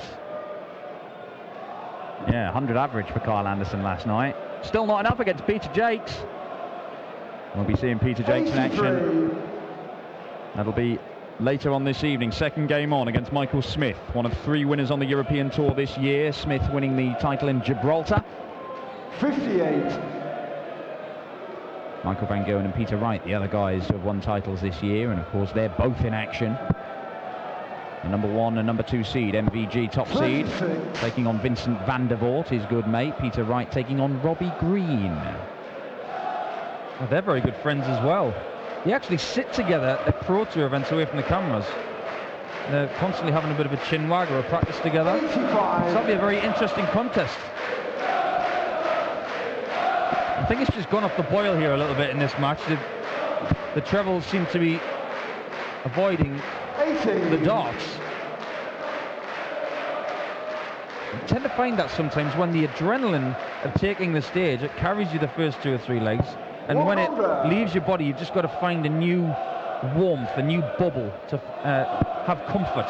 Yeah, Kim Huybrechts exploded into this game with an 11 darter. 100. And he is a guy who, you know, I think is his best when he's his most aggressive and charging around the stage and shouting and waving his hands around. 99. But it is a little bit more subdued, isn't it, at the minute. 102 plays 100. 82 left, treble 14 for tops. Oh, he's gone bull double 16. Wow, he's taking it out as well. It's a harder route to go. I'm not even sure it's a sensible route to go. But it worked, and that's all that matters for Hendo. You will not see a better finish all day, in my opinion, because Huybrechts was threatening, and John, with no hesitation, takes out a beautiful finish of 102. Could that be the little springboard for Hendo to get back in the 60s? And that 134 was a beauty. This game is warming up very nicely. 40.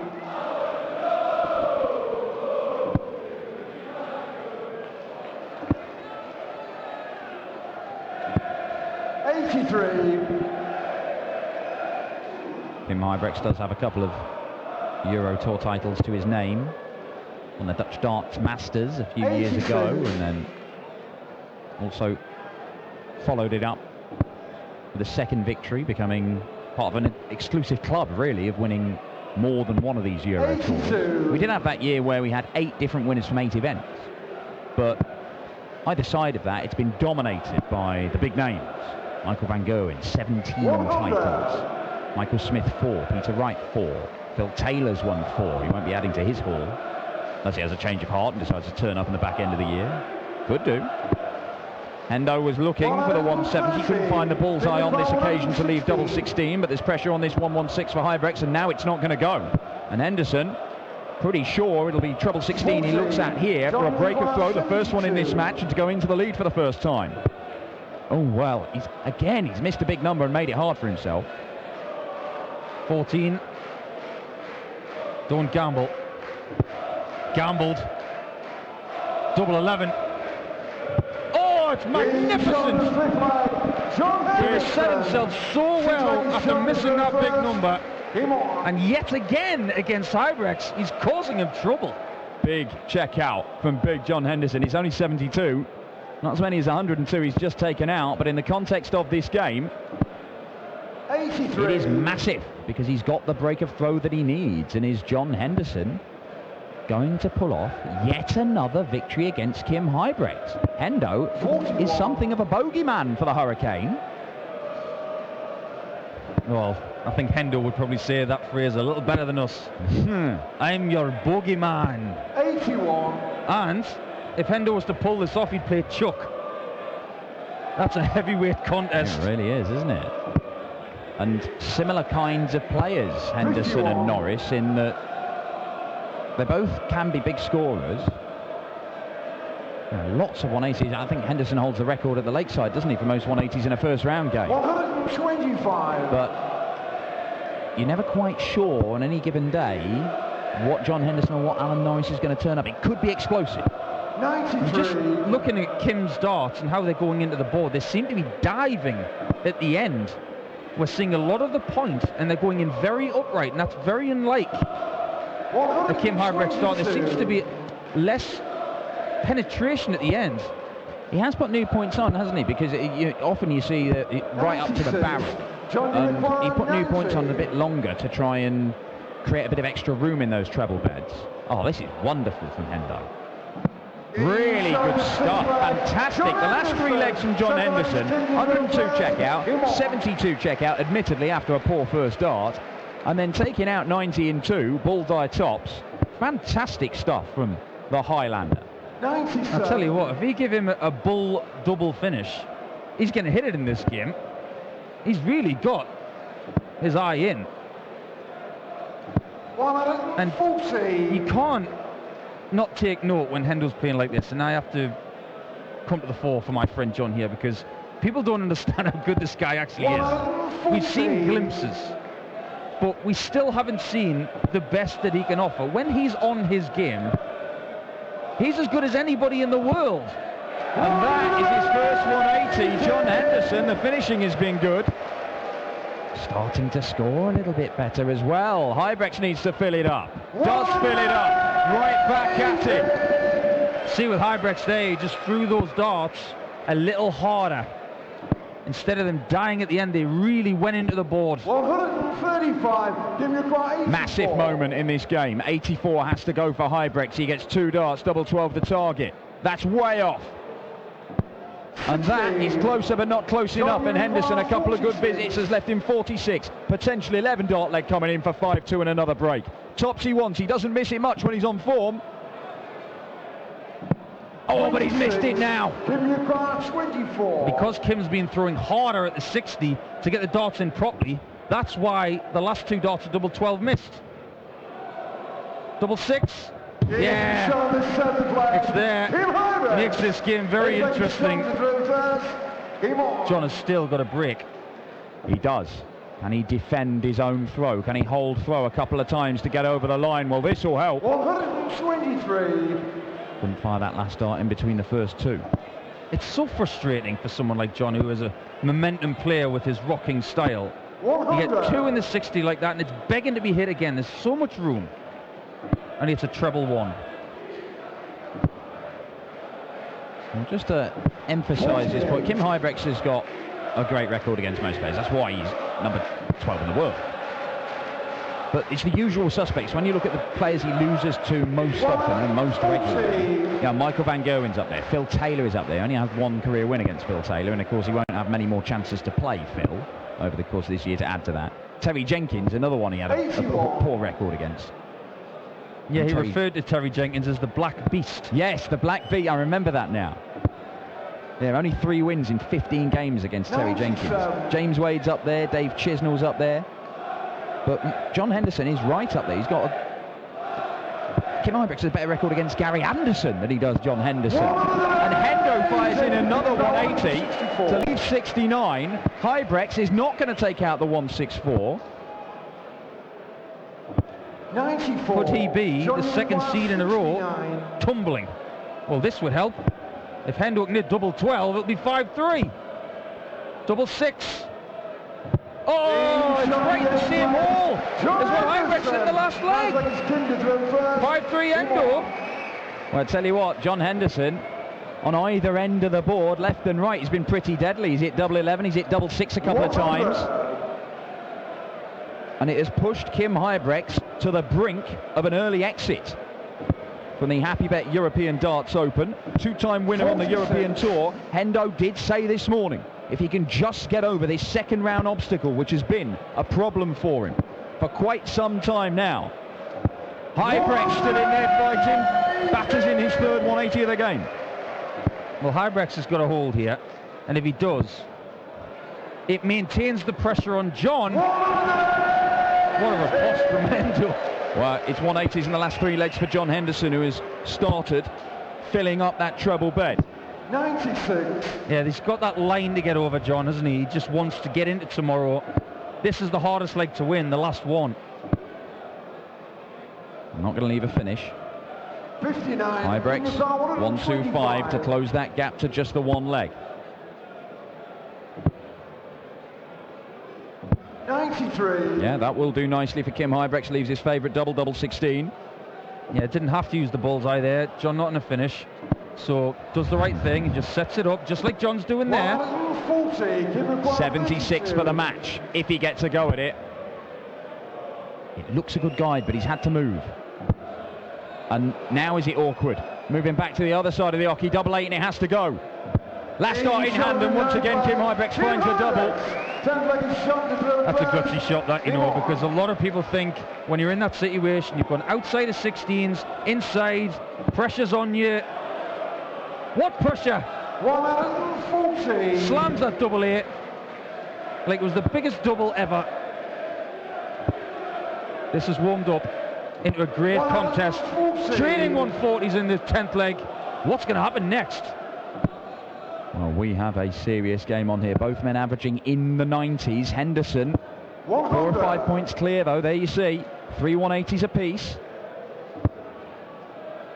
100 points clear. 96. How many times have these last starters Kim Huybrechts found the target he wants, whether it's a double or a treble? A vital treble 19 there. Hendo needs a treble himself now. 60. Doesn't get it. Well, just to emphasise that point, Kim Huybrechts, you look at the breakdown of the averages per dart, 30 for the first dart, 25 for the second, 36 for the third dart. Last start in hand, he keeps on finding the target, and it's keeping him in this game. He has left 132.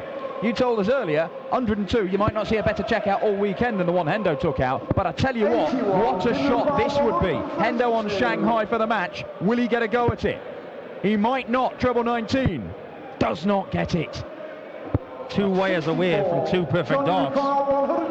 John needs 3 perfect darts to go through. Good guide for a 60.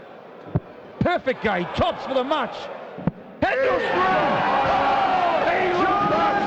Big Hendo, his continued record against the Belgians. Here it is, and how much does he enjoy that, Dan Dawson? Wow! Have you ever seen John Henderson celebrate like that? I was not prepared for that. Kim Huybrechts was not prepared for Big John Henderson today. Hendo finally through to the final day of a European Tour. He said this morning if he can just get through this second round, he feels like he could go on and win it. And if he does do that this weekend, what a weekend it would be. The Highlander into the last 16 of the Happy Bet European Darts Open. And he will take on Alan Norris for a place in the quarter-finals. What a result for Hendo. Huybrechts sent packing. Let's hear from the Highlander and our MC Elmar Polka. Zu spielen, so wunderbare Darts spielen kann. John, that's a big win against Kim. To beat one of the top seeds is always a big spin. I'm a good friend of Kim Huybrechts, and we've had some tussles over the years, and I've never played him on stage, but to get a win, any qualifier to beat a seed on here, you've got to take some heart from it, and I'm just glad I got through that, because it's a hard game. He's a great player, he's a great guy, and I'm just so happy to be in tomorrow. When John Henderson is playing in Germany, the fans are driving crazy. Is that the same in Scotland and England and Wales, or is it just in Germany? Well, it's no often we play competition darts in Scotland, and unfortunately, but over here in Germany, it's like my second home, and I can't thank every single one of you and this crowd tonight has supported me tonight, and it always helped me, so I can't thank you enough. Also Deutschland, seine zweite Heimat. John, thank you very much. Wie sagt, kommt so gerne hier nach Deutschland, genießt die Unterstützung, genießt es hier zu spielen.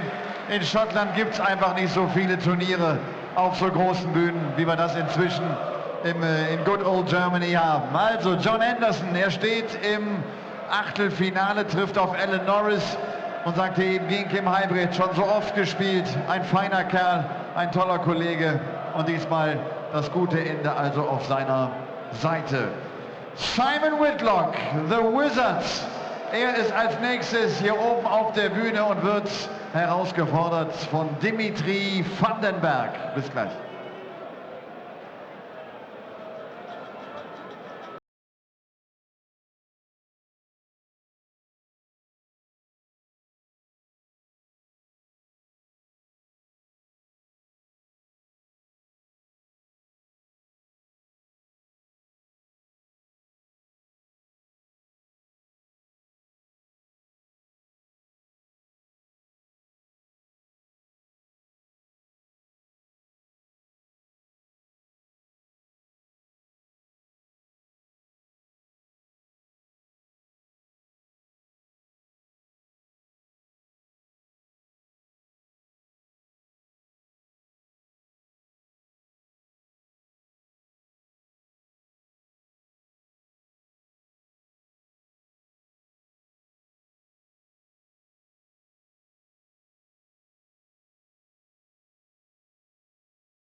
Vorletzte Partie dieser dritten Session der Happy Bet European Darts Open 2017.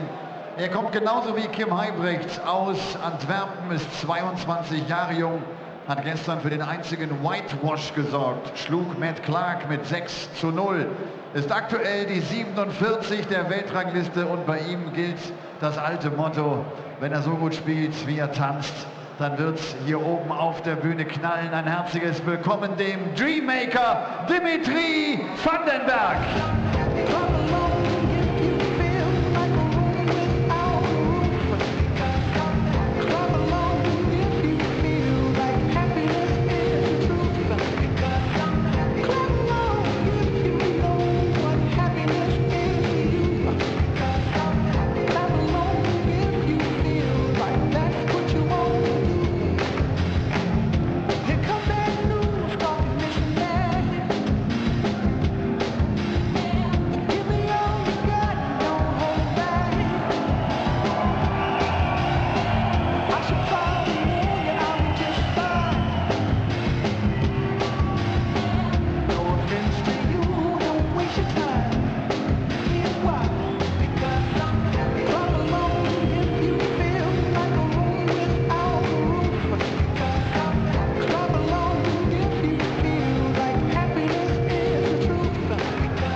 Tanzt wie der Teufel und er muss jetzt ran gegen die Nummer 16 der Welt, den WM-Finalisten aus dem Jahre 2010.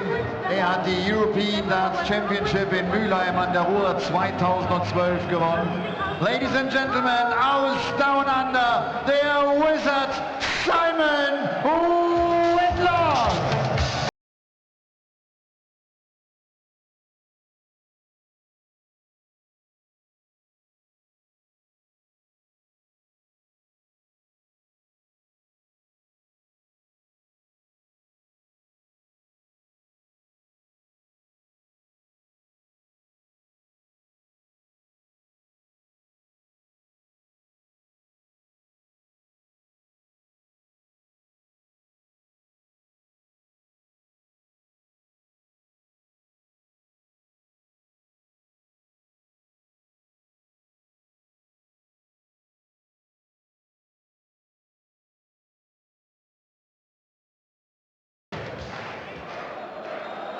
Penultimate game of the afternoon session here at the Happy Bet European Darts Open, and it's the top man from Australia against the up-and-coming Belgian. Simon Whitlock versus Dimitri van den Bergh. We've just seen two seeded players knocked out in quick succession. Benito van der Pas succumbed to a barrage of 180s from James Richardson. He hit 8 maximums in that game.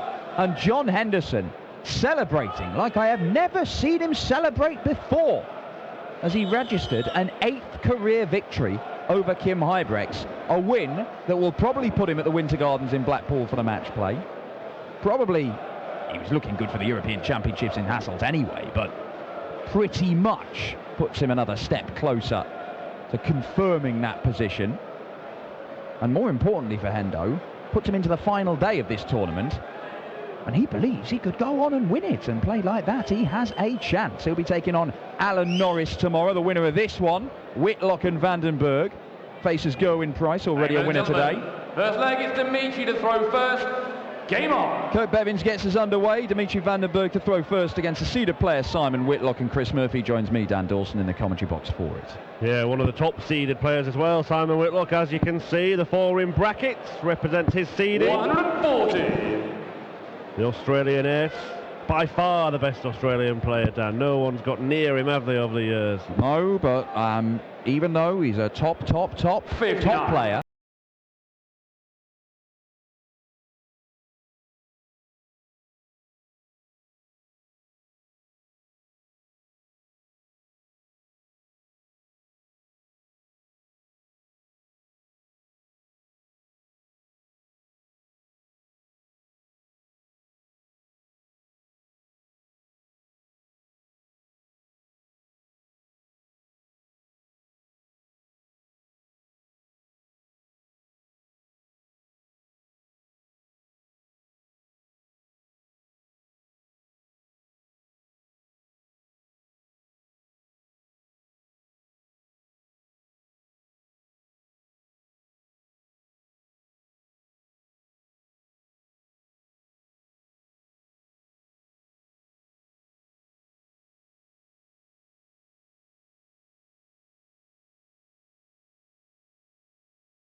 expect them.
Has had his struggles. I spoke to Stephen. He's not feeling as awful as he was last weekend in Austria when he really was struggling and just did not even really compete.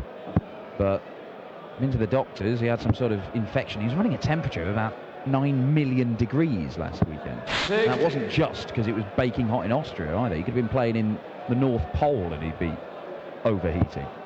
But he seems to have recovered, Stephen Bunting. We will see 99. if that allows him to go and play his best darts, because if he does, Steffen Siepmann's got trouble. Yeah, just before that as well, he was starting to pick up a bit, wasn't he? He was. Simon Whitlock has perhaps tailed off slightly the kind of form he was showing at the start of the year. He went on a run of winning 5 tournaments in as many months, but it's about 3 months now without a victory. 140. But Whitlock is one of the most proficient winners on the PDC Pro Tour, isn't he? Yeah, prolific. Had that couple of years in the doldrums, really struggling to win games. 59. Dimitri requires 68. The European Tour's always been a fallback for him. He's always tended to produce on the European Tour. Loves playing in Germany. Yeah, former European champion, of course. Vandenberg to edge ahead once on more. The third leg, Dimitri Vandenberg. Well, they get Simon to throw first. Game on. Well, he could well be 3-0 up. But the Wizard looking to kick off his own throw of a big one again. 140. Yeah, Dimitri Vandenberg missing 3 darts at double in that second leg, but going out double-double in the third. Why not? Couldn't hit a double, and then bagged a brace. 2012 when Simon Whitlock won the European 59. Championship, beating Wes Newton in the final. Wes Newton?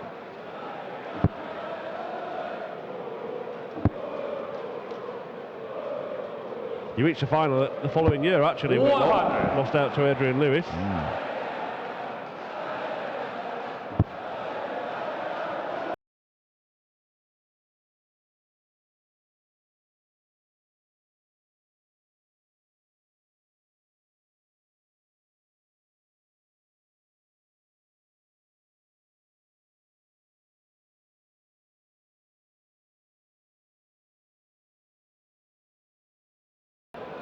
Few battles he's had with James Wade at the match play.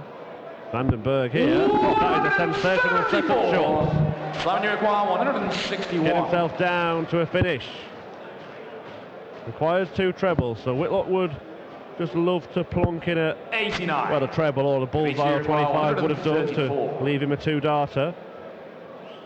Now, what's the route here for Dimitri van den Bergh? We just hit double-double. You might have thought he could have gone 54 tops. Like that, 2 treble 17s, a double 16. Couldn't pull it off. But Whitlock may only get 1 dart for the leg. It is only going to be 1 dart. Tops he wants.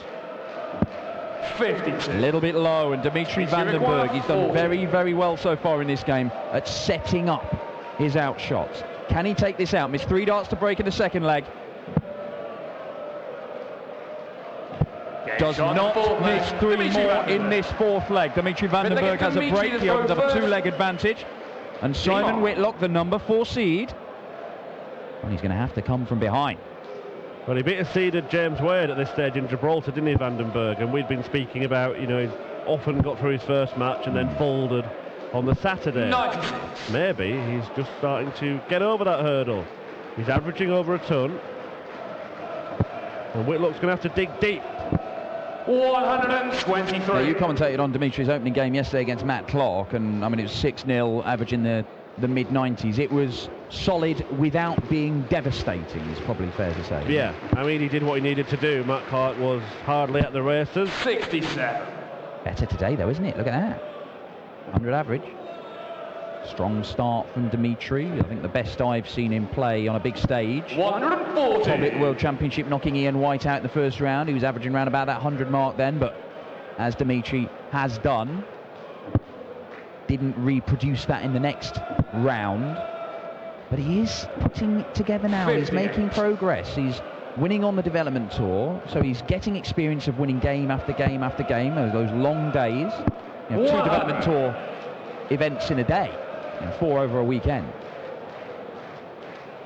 And he has gone on runs in senior tournaments as well. We saw him go and make semi-final. 56. 138 for Simon Whitlock. 38. What route will he opt for? He may stay there. He did. In the end, it's just a set-up shot. Good response from Whitlock. Leaving tops after 4 visits to the board. This isn't as strong a leg from Dimitri van den Bergh, and he's in very real danger of being broken straight back. 60. Just the 60 gets to a finish, but it's a massive one, and Whitlock looking at tops. 3-2. Simon Whitlock. The Wizard hits back. Simon to throw first. Game on. Solid response from Simon Whitlock. Former World Championship finalist, of course, in both codes. 140. Beaten by Phil Taylor at Alexandra Palace and Mark Webster at the Lakeside.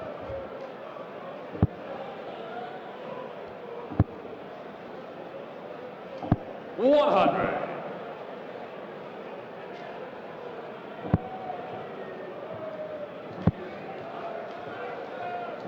$100.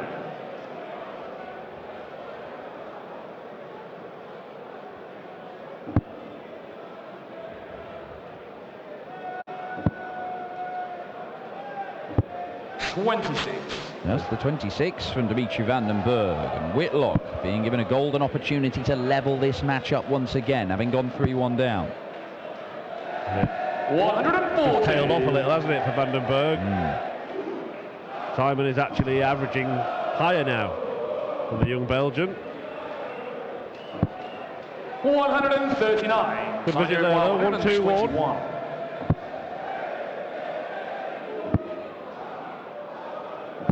89. That will do for the Wizard, leaving himself double 16 to give us a level game at 3-all, and basically make it a race to 3 for a place in the last 16. Gerwyn Price awaits. Number 13 seed came through against Mark Walsh in his second game of this afternoon. Won it 6-4. Had to work hard for it. Been a bit of trouble in this segment earlier on, but not this time. 7 legs Dimitri to 2 legs in a row. He's popped in the double first dart. Back-to-back 13 darters. Whitlock now motoring, neat and tidy stuff. That, I mean, we're seeing the averages just dipped a little bit. You might think they're both averaging 100 from that. Whitlock almost is. Dimitri and about, there you go, 95-ish, but that's because on a couple of those legs that Whitlock has won, he's been quite some distance behind. Still a good standard though. Good game this, and it still hangs in the balance. The check out as well, you can see. 57. Anything above 33% suggests if you're going to the board looking at a double, you're going to hit it in that visit. 44.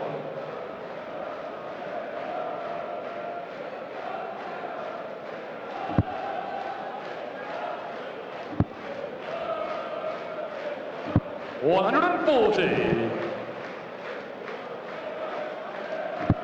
Already seen one Belgian in action today, but Kim Huybrechts didn't get the result he wanted. Knocked out by 125. John Henderson. It's down to Dimitri to fly the flag for Belgium this weekend. Yeah, no Ronnie Huybrechts. 60.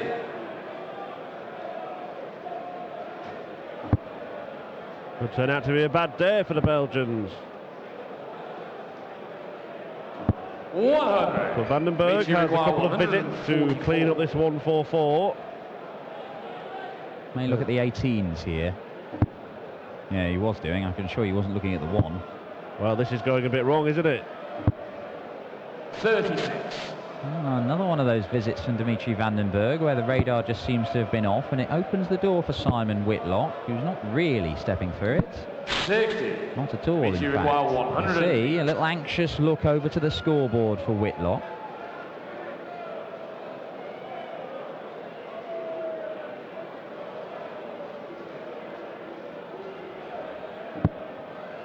He might get a chance.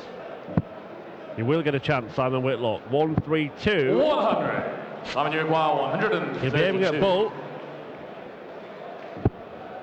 Oh, that looks perfect, doesn't it? He'll be a frustrated man. 64. Dimitri, you require 8. Yeah, looked very inviting for the bullseye. Had he hit the treble 19, the bull would have been the target, but Dimitri Vandenberg, double 4. Not been a great leg of darts this, but it won't matter to Dimitri, who stops the rock, wins his first leg in 3, goes back into the lead. And a rare show of emotion, having won that leg, Dimitri Vandenberg. Simon Whitlock looking to remind him that there's still plenty of work to do. 137.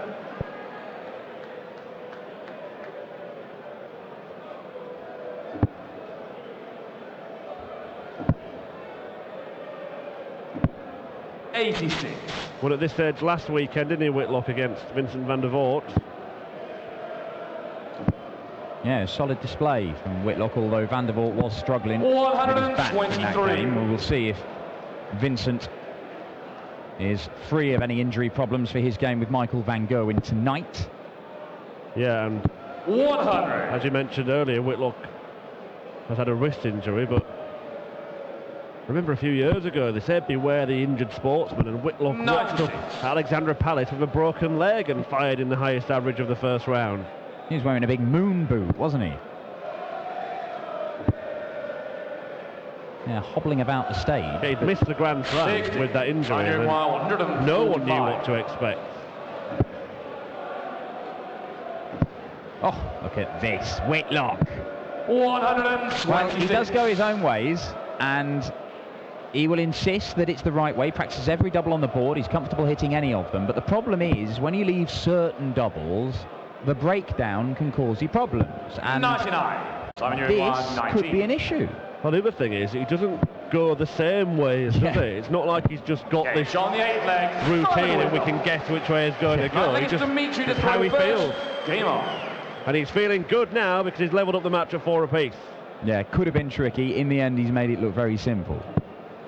But the thing is, there are occasions where you will come unstuck, and it might cost you a leg. That might cost you a game, that might cost you a run at a tournament and several £1,000s. But works for Simon Whitlock on this occasion.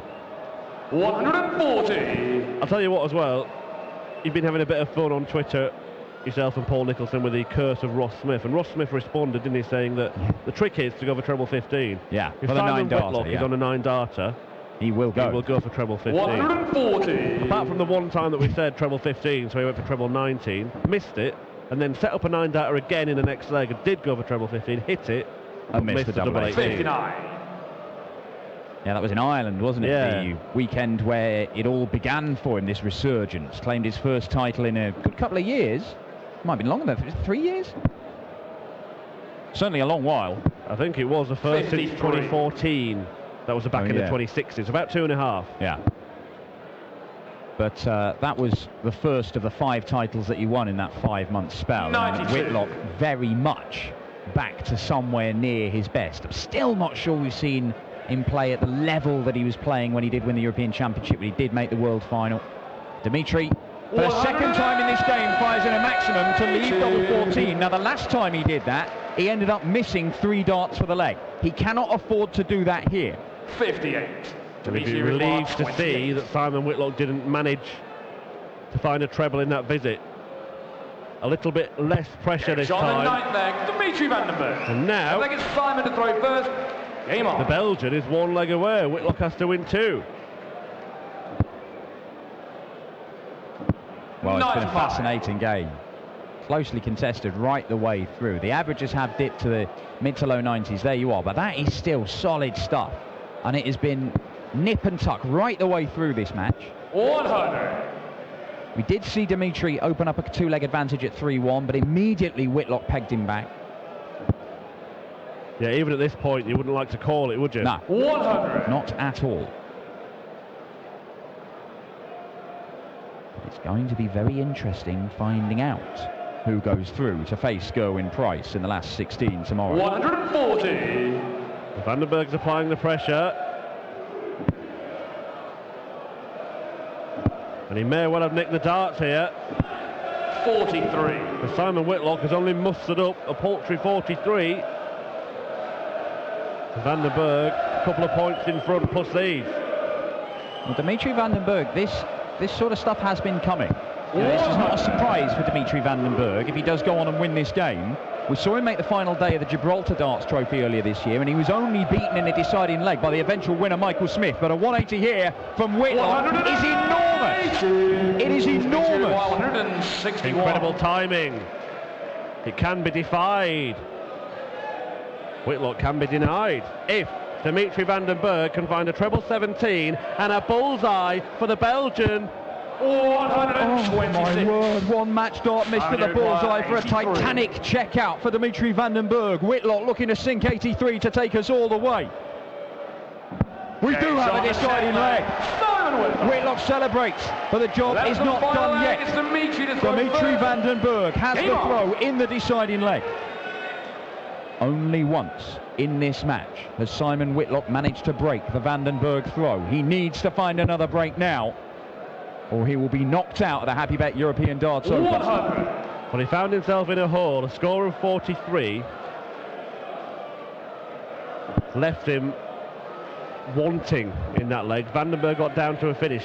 Let's not forget Van den Bergh missed that match dart at the bullseye, but Whitlock then fired in 180, followed by a 2-dart 83 checkout. 263 and 5 darts. Wonderful stuff from Whitlock, and that's what's got him into this position. But he's already playing catch-up again. 91. As Van den Bergh found a treble in each of his first 2 visits. The 180 was massive in the last leg for Whitlock. This would be just as big. 140. But a ton 40 puts him right back, level pegging with Dimitri van den Bergh. Still can't decide which way this one will swing, but Van den Bergh looking for a max. Huge one for him. 180 leaves 130. And Simon Whitlock needs a couple of trebles. Time and time again in this match, we have seen these guys go to the well and find an enormous visit at a crucial moment.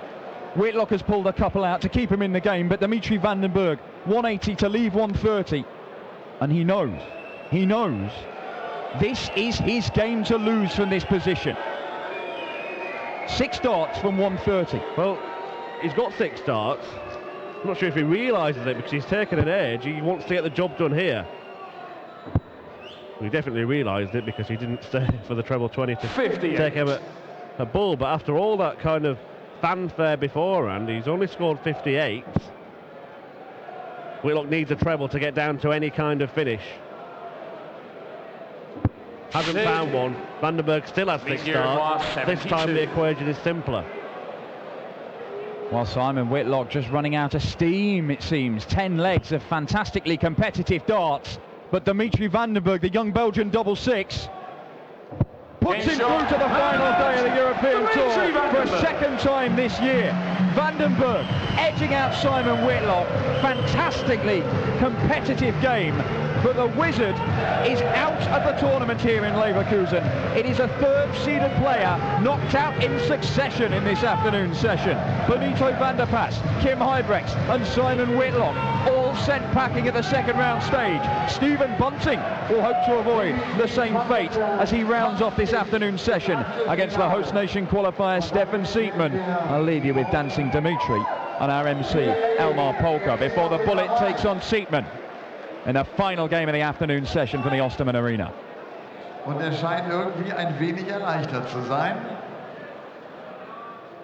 Packt, glaube ich, jetzt noch ein paar Flights aus, um die zu verschenken. So viel Zeit muss natürlich sein.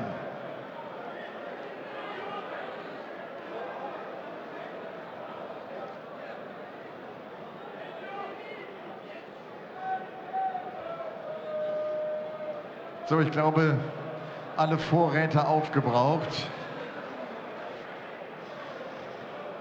Dimitri, gratuliere dir.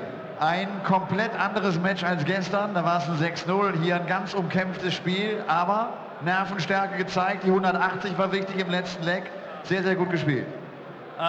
Was ich selber hinter dem Praktikum so oft gesehen habe, Bullgewinner, 5-5 und dann 180 Spieler. Das gibt dich ganz viele Chancen und den dritten Wurf, das ich hatte in das Leg, das war eine 180. Komm, Dimi, benimm dich mal eben. Also deswegen mal eben rückgestanden, Atmung genommen und das hat geklappt aufs Ende. Ich freue mich total. Zum dritten Mal in diesem Jahr Achtelfinale auf der European Tour. Das wird konstant immer ein bisschen besser. Siehst so aus, ne? Ich habe selber 3 Jahre hintereinander nicht einmal den Sonntag geschafft und dieses Jahr auf einmal 3-mal. Und ich denke, Dimi, wow, jetzt geht's. Also der Fokus ist jetzt auf nächstes Spiel und nicht mehr auf Sonntag schaffen, aber Sonntag mal auch gewinnen. Und wir schauen mal. Gerwin Price, glaube ich, ne? Ist der nächste. Wieder? Das ist schon ein dritter Mal, dass ich gegen Gerwin spielen muss auf dieser European Bühne. Dann heißt es zuschlagen. Dimitri, gratuliere. Dimitri van den Bergh. So angenehm, dass der Kerl so gut Deutsch spricht. Und er ist erleichtert und er freut sich. Und ich glaube, Robin Dürr wird sich ebenfalls freuen. Denn Robin Dürr hat unser Happy Bet Gewinnspielboard gewonnen. Und der gute Robin kann sich das Board dann nachher hinten am Happy Bet Stand abholen. Das gilt ihm mit all den Unterschriften der Sieger dieser heutigen Nachmittagssession. Diejenigen von euch, die in den letzten Jahren auf der European Tour mit dabei waren, die kennen nachher das Prozedere. Ihr wisst das nach einer Session, wo wir einfach mal aufräumen müssen. Den Saal bitte einmal räumen. Ihr müsst aber, wenn ihr heute Abend noch ein Ticket habt, nicht ganz aus der Umzäunung heraus. Ihr könnt also sozusagen im Raucherbereich bleiben, dann geht es nachher auch noch viel, viel schneller wieder rein. Erspart uns auch ein bisschen Arbeit. Aber es wäre fein von euch, wenn ihr nachher den Saal erst einmal leer fegt. Dankeschön. Bis gleich. Letztes Spiel, das sollte man vielleicht auch noch erwähnen. Denn da wartet irgendwie ein Deutscher. Der einzige Deutsche an diesem Nachmittag. Steffen Siepmann. Steffen Siepmann spielt zum allerersten Mal in seiner Karriere gegen einen Weltmeister, der da heißt Stephen Bunting. Bis gleich.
Und damit geht's in die letzte Partie dieser dritten Session der Happy Bet European Darts Open 2017. 30 Jahre ist er alt. Er kommt aus der Nähe von Hannover, hat sich jetzt hier in Leverkusen zum zweiten Mal für ein European Tour Event qualifizieren können. Gestern schlug er den Niederländer Jermaine Vatimena und heute soll zum ersten Mal ein Weltmeister fällig sein. Wir drücken ihm die Daumen. Herzlich willkommen, Steffen Siepmann!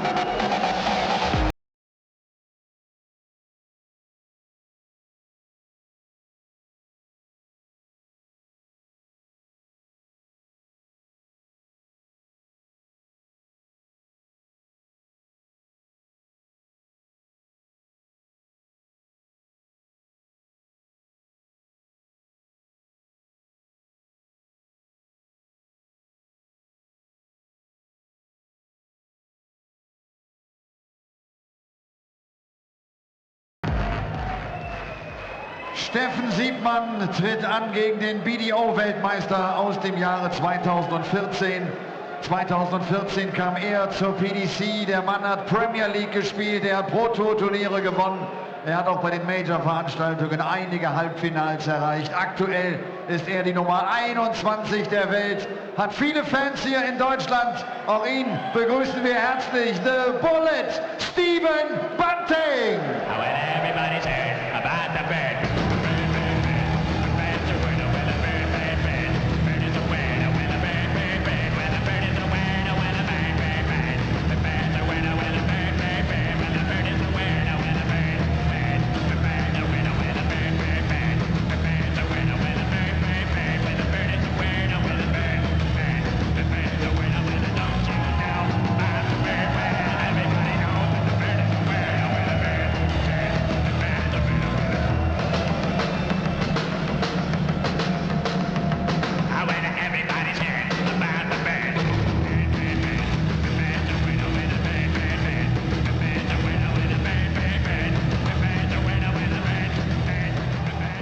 Well, as we reach a halfway point of the Happy Bet European Darts Open, it's a former world champion against a relative novice for the game of darts. But Steffen Siepmann is a man who has reached the final day of a European Tour event before, and he beat a player that was feeling a little bit under the weather in Joe Cullen when he achieved that earlier this year.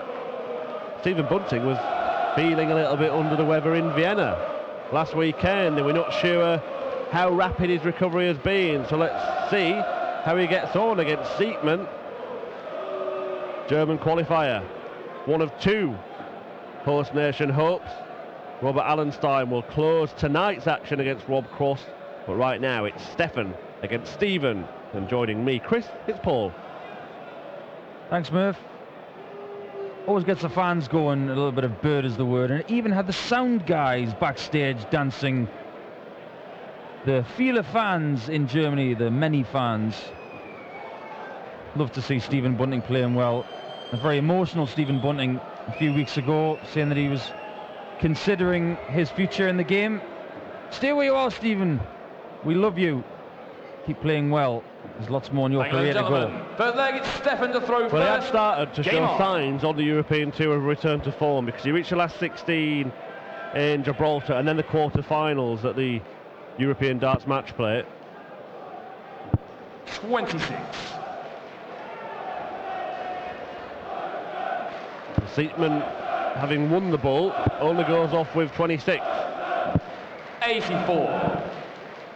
It's a tricky thing, you know, when you're not feeling 100% and you have to go on as a seed. You've got the pressure of, if I don't win, I 43. don't get as money as ranking money. All I want to do is win a darts match, and you can't stay out of the bathroom because you're not feeling well. It's a very, very difficult 140. thing. It saps your mental strength as well as your physical strength, and you got to think that he's 83. feeling better than he was last week anyway. Yeah, perhaps not 100%, but I think he's in the 90s now, having had a week to rest and recuperate. 59. Not so much rest and recuperate, but time to go to the airport in Vienna, go home, and probably have time to repack his bag and come here to Dusseldorf 55. and then on to Leverkusen. That is the life of a professional darts player, everybody. Yeah, a routine that you're familiar with. And it doesn't stop, does it? 80. The top players are heading to Shanghai next week. Also a Pro Tour event in Barnsley, which will of course be live streamed 99. Stephen Uruguay next weekend, and then it's Las Vegas. Plenty of darts action on PDC TV, and Stephen Bunting springing into action here. Can't take out the 138, but he leaves it very handily placed for an early break. That's a steady leg from Stephen. Immediately putting the pressure on the home nation 93. person. Stephen Uruguay 40. Let's see what his nerves are like on his doubles. 2 10s. Game shot That's on the all first right. leg. Stephen Bunting. 18 darter might not Second set leg, the world on Stephen fire, to throw but first. Game good on. enough for a break in the first leg.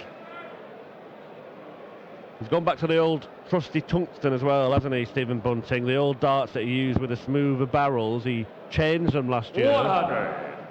Bit more grip on the dart, and it didn't get the same results, did he? Yeah, he's gone between the two a few times.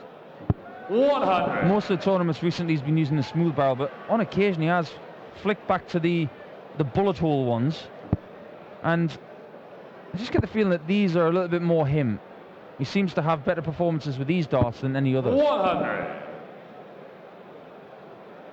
You ever tried the Stephen Bunting dart, the one that he throws? I've never tried a dart with a smooth barrel. Terry 140. Jenkins used to throw, or still does throw, just not as frequently anymore. But those smooth barrel darts. 41. I've had a try of Stephen's darts a little while ago, and I have no idea how he throws them. I think there are feathers in my pillows that have got more weight than his dart.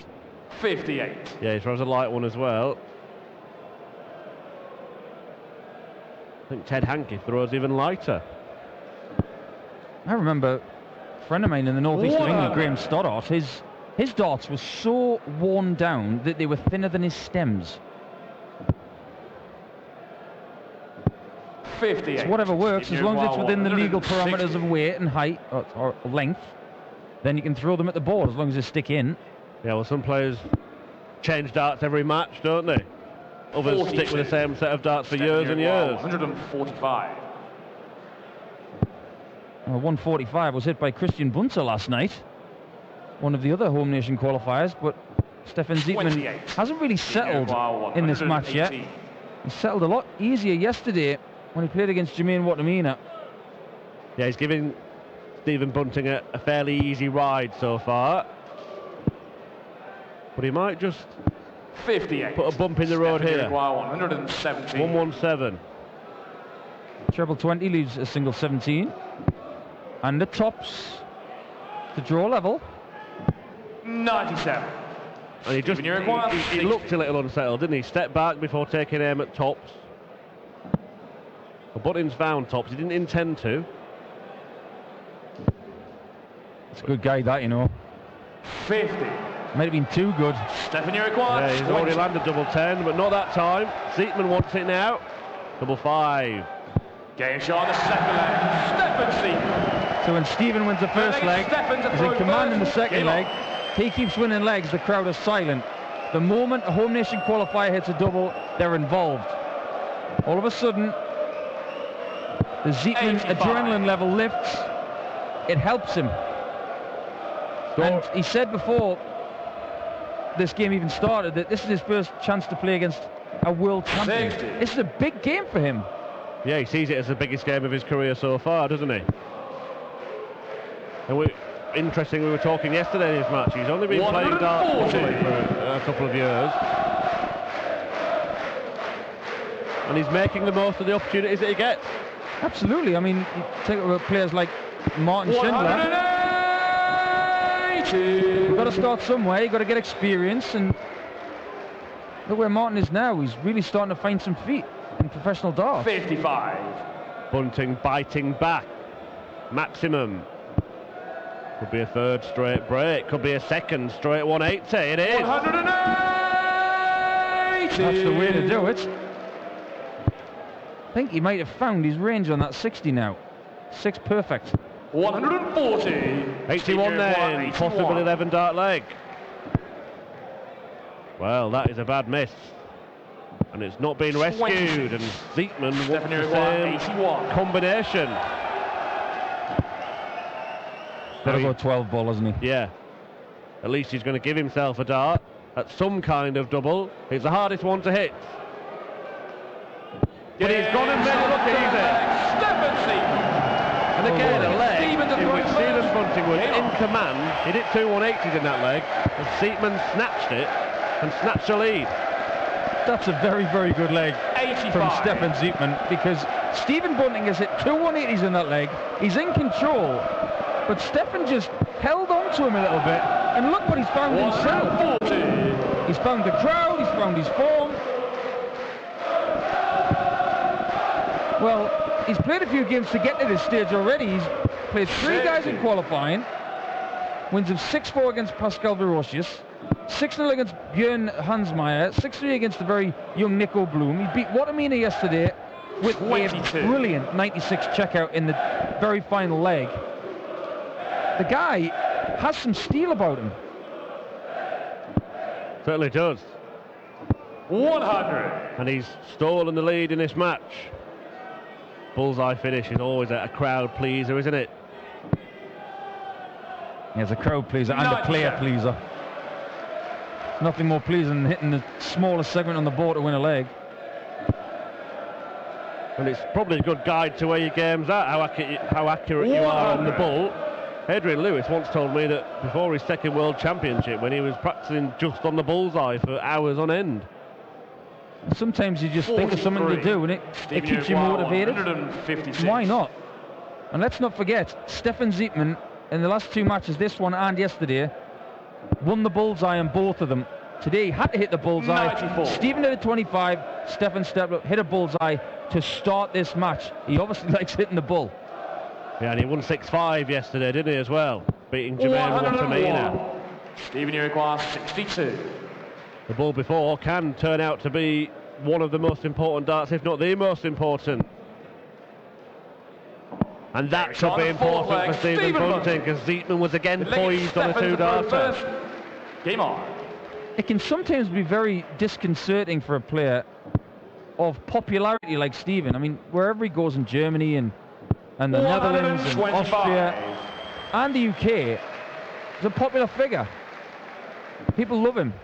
And then you play someone who actually lives in this country, all of a sudden you're public enemy number 1 for 30 minutes.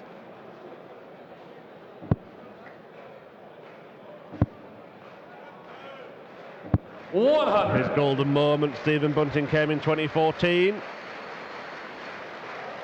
when he won his world title at the Lakeside, moved over to the PDC, and he made an immediate impact, won a Pro Tour title on his first weekend. That helped him bag a place in the Premier League and in World Series events as well. Siepmann's just having a look around. Well, showboating. Well, Joe Cullen is in the Nevada Dart stable. So is Steffen Bunting. Is Steffen Siepmann going to be the scourge of that stable? Could be, because Bunting's 180 could be defied, has been defied from Steffen Siepmann, and he leads again. Steven to throw first. Game on. What a leg of darts that was. 11 darts. Made it look easy. Well, we just saw back-to-back 180s on scoring between these two players. Now that's 3 on the spin. They're not missing. That run comes to an end. Steffen Bunting 60. now fired in 4 maxes. Well, a lot of people have been saying that Steffen Siepmann looks like Dennis Ovens when he was younger, minus the 60. Loud shirts. The loud shirts. But we will say, everybody here from PDC TV, a happy birthday to Dennis Ovens. We miss you, Den. 81. That very dry sense of humour, the tour misses it, and we hope you're well. Well, the heat is on Steffen Bunting right now. 140. He's got himself down to a decent finish. And he's going to have a couple of visits anyway to reduce that 1-2-1 to 0. 96 left. 36 left. 103. He's just about to say 0, but slight pull on that last dart, resulting in 18 left. When he won that Lakeside title, he used to split these kind of finishes this season, Bunting. I wonder if he might consider that now, especially with his opponent not on a finish. I think it's the right play. Yep. 8-8. 2 score. Nothing to worry about yet. Well, better to come back for 16 than the potential of 9 in bits. Absolutely right. And he understands the complexity of that. Someone who's been playing top-level darts for 15 to 20 years. That's right at the top. Stephen Bunting. As long as it's inside the wires. 7-legged Steffen to throw first. 3-3. And right now, winning that bullseye is a key thing. It will only come into play if we go to 5-5. Stephen Bunting, I guarantee you, does not want that. He wants to put in a good couple of legs here and give himself some space. 60.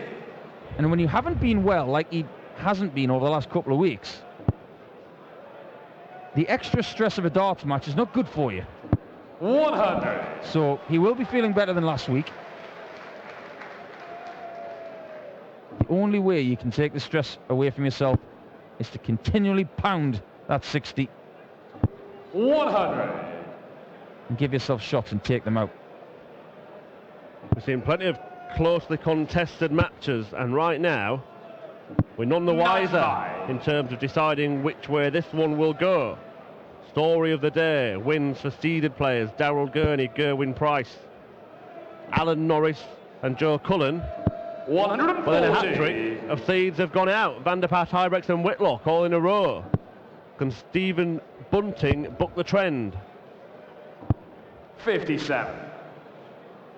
Got a favourite of those three? I think the Hendo match was phenomenal. Yeah, James Richardson again against Van der Pass was fantastic, wasn't he? One of 2 players to hit 8 180s in his win. Daryl Gurney the other. Henderson beat Kim Huybrechts, effectively booking his trip to Blackpool and securing a place at the European Championships. And Van den Bergh seeing off Simon Whitlock.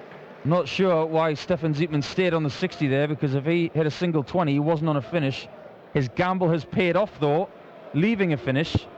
Stephen, with 82 remaining, double 16 for a perler. 110. Well, opted to use the ball. Left him his favourite double, but Siepmann does get a stab at 128, although he's not going to go, and now Bunting has got control of the tie relay. 40. Stephen Uruguay, 32. 3 clear darts, double 16 the target for a break.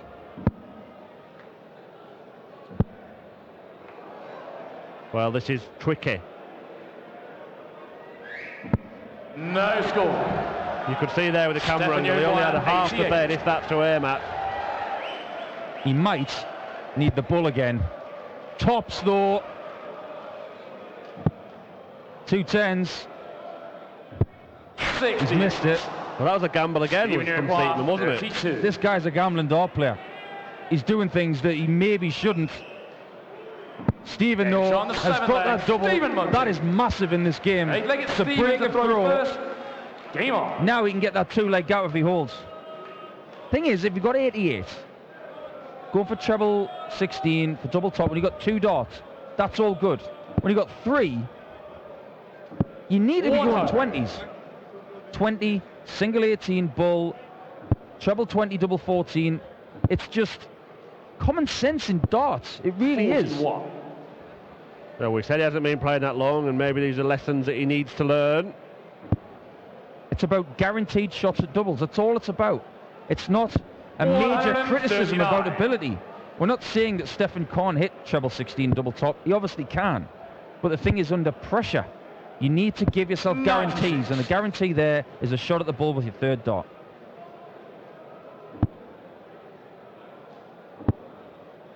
Stephen looking to leave 170. 56. Was used to the 18s. Can't on this occasion.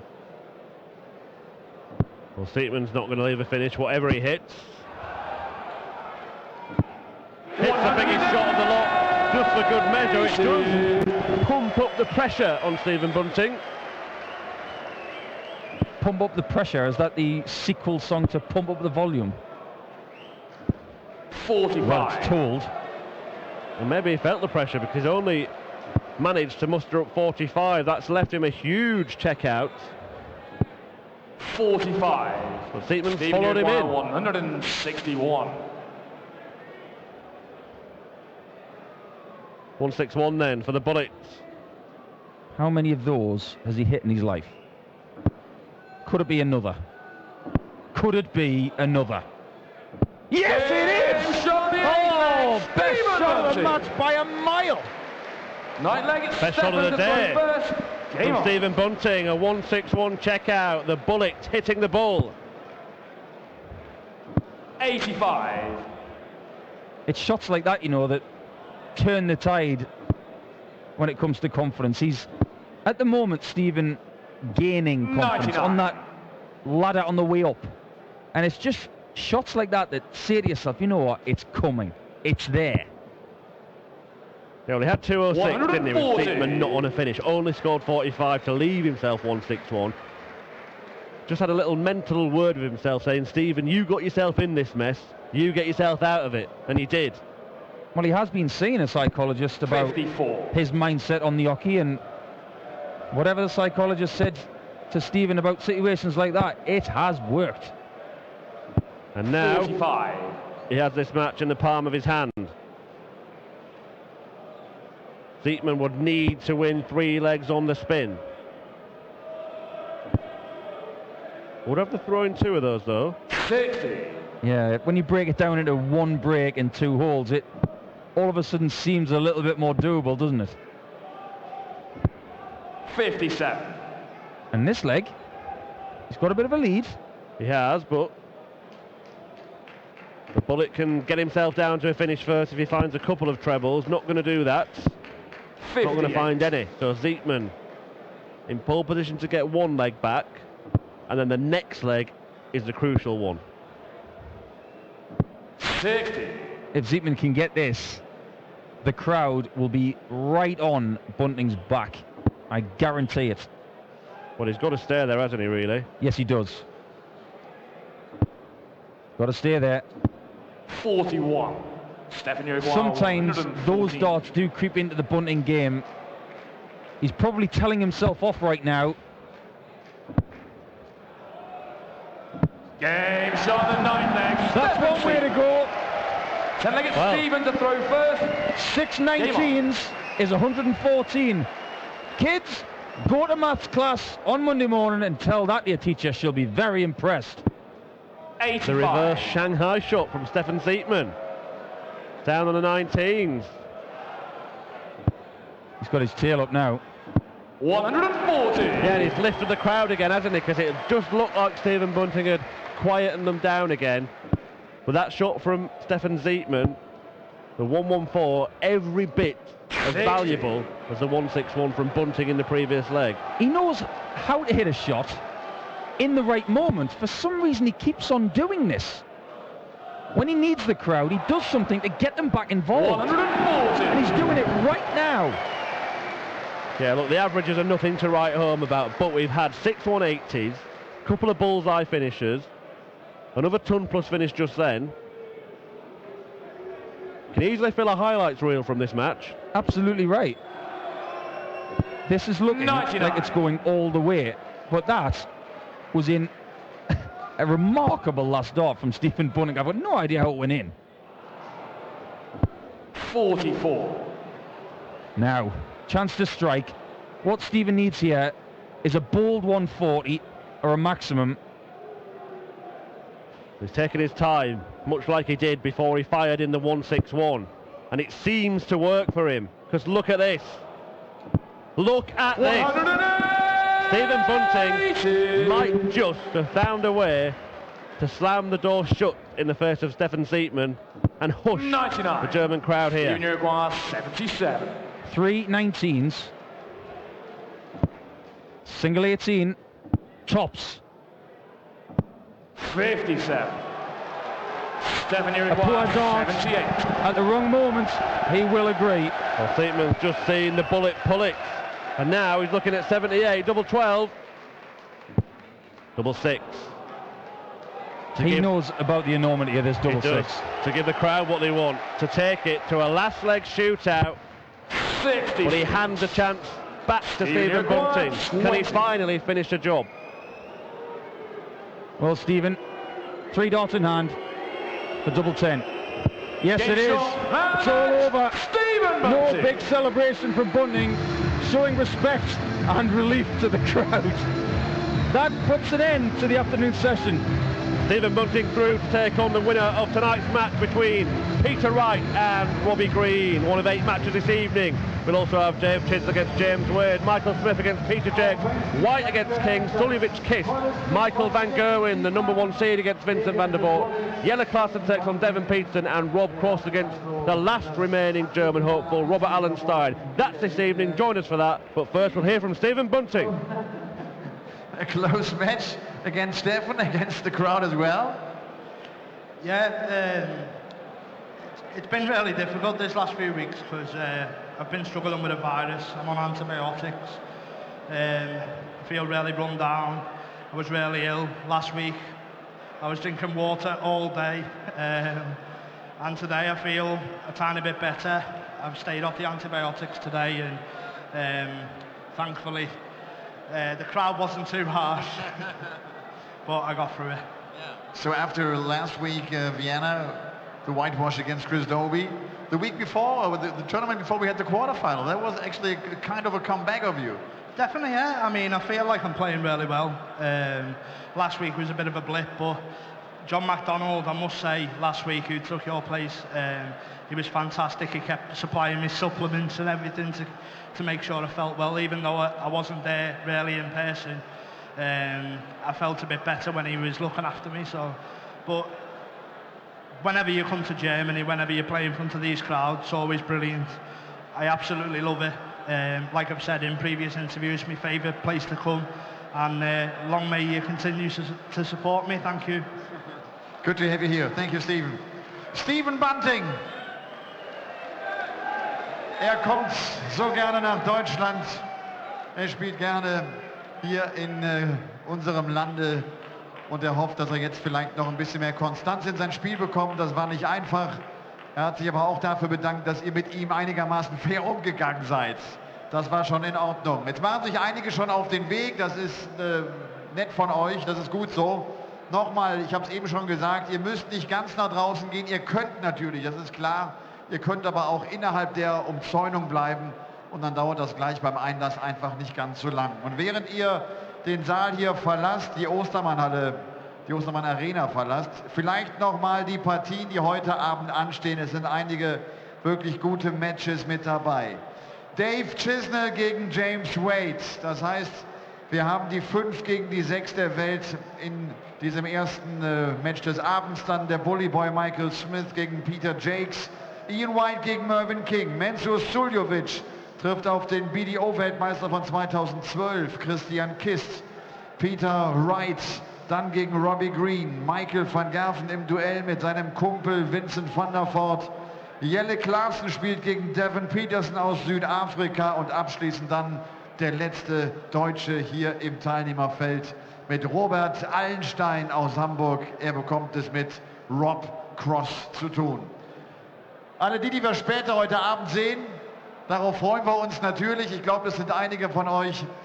Den anderen wünschen wir einen guten Heimweg, kommt sicher nach Hause. Aber heute Abend, da geht's so richtig rund. Bis hoffentlich später. Ciao.